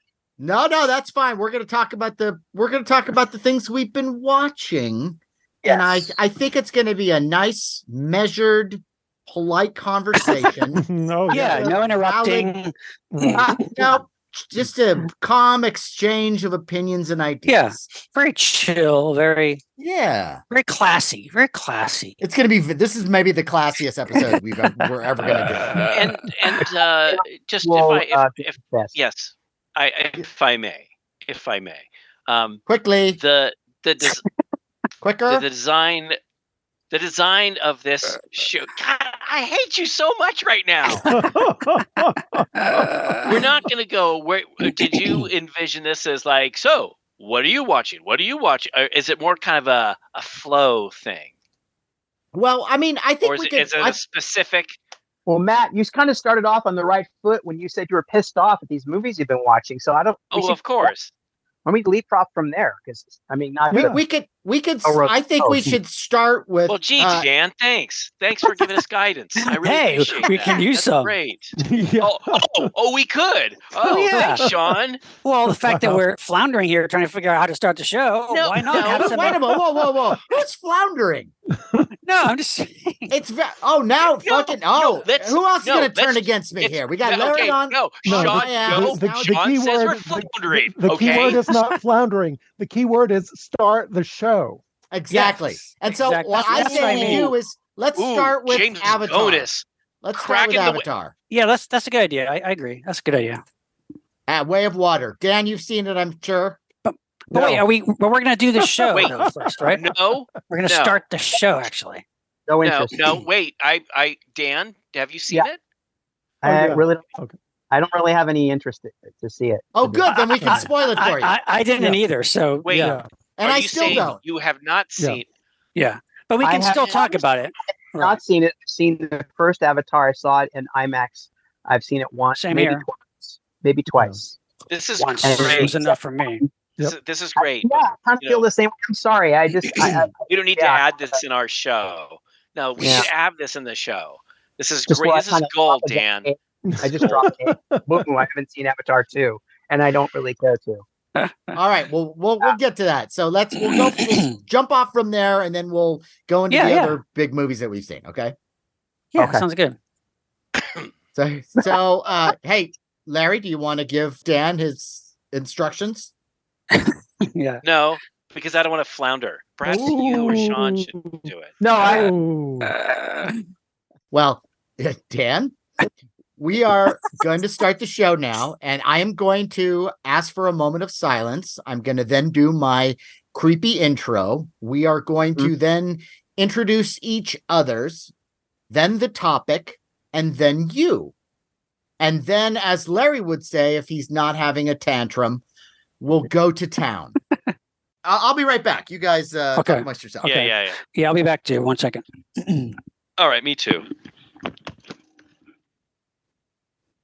Wow, everybody's gone.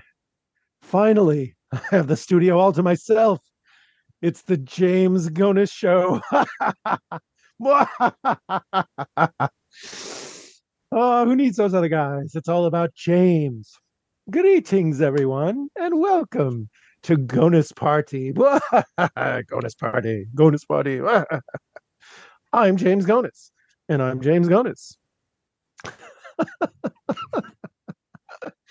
Oh boy. Yep. Let's see. What did I not get to talk about?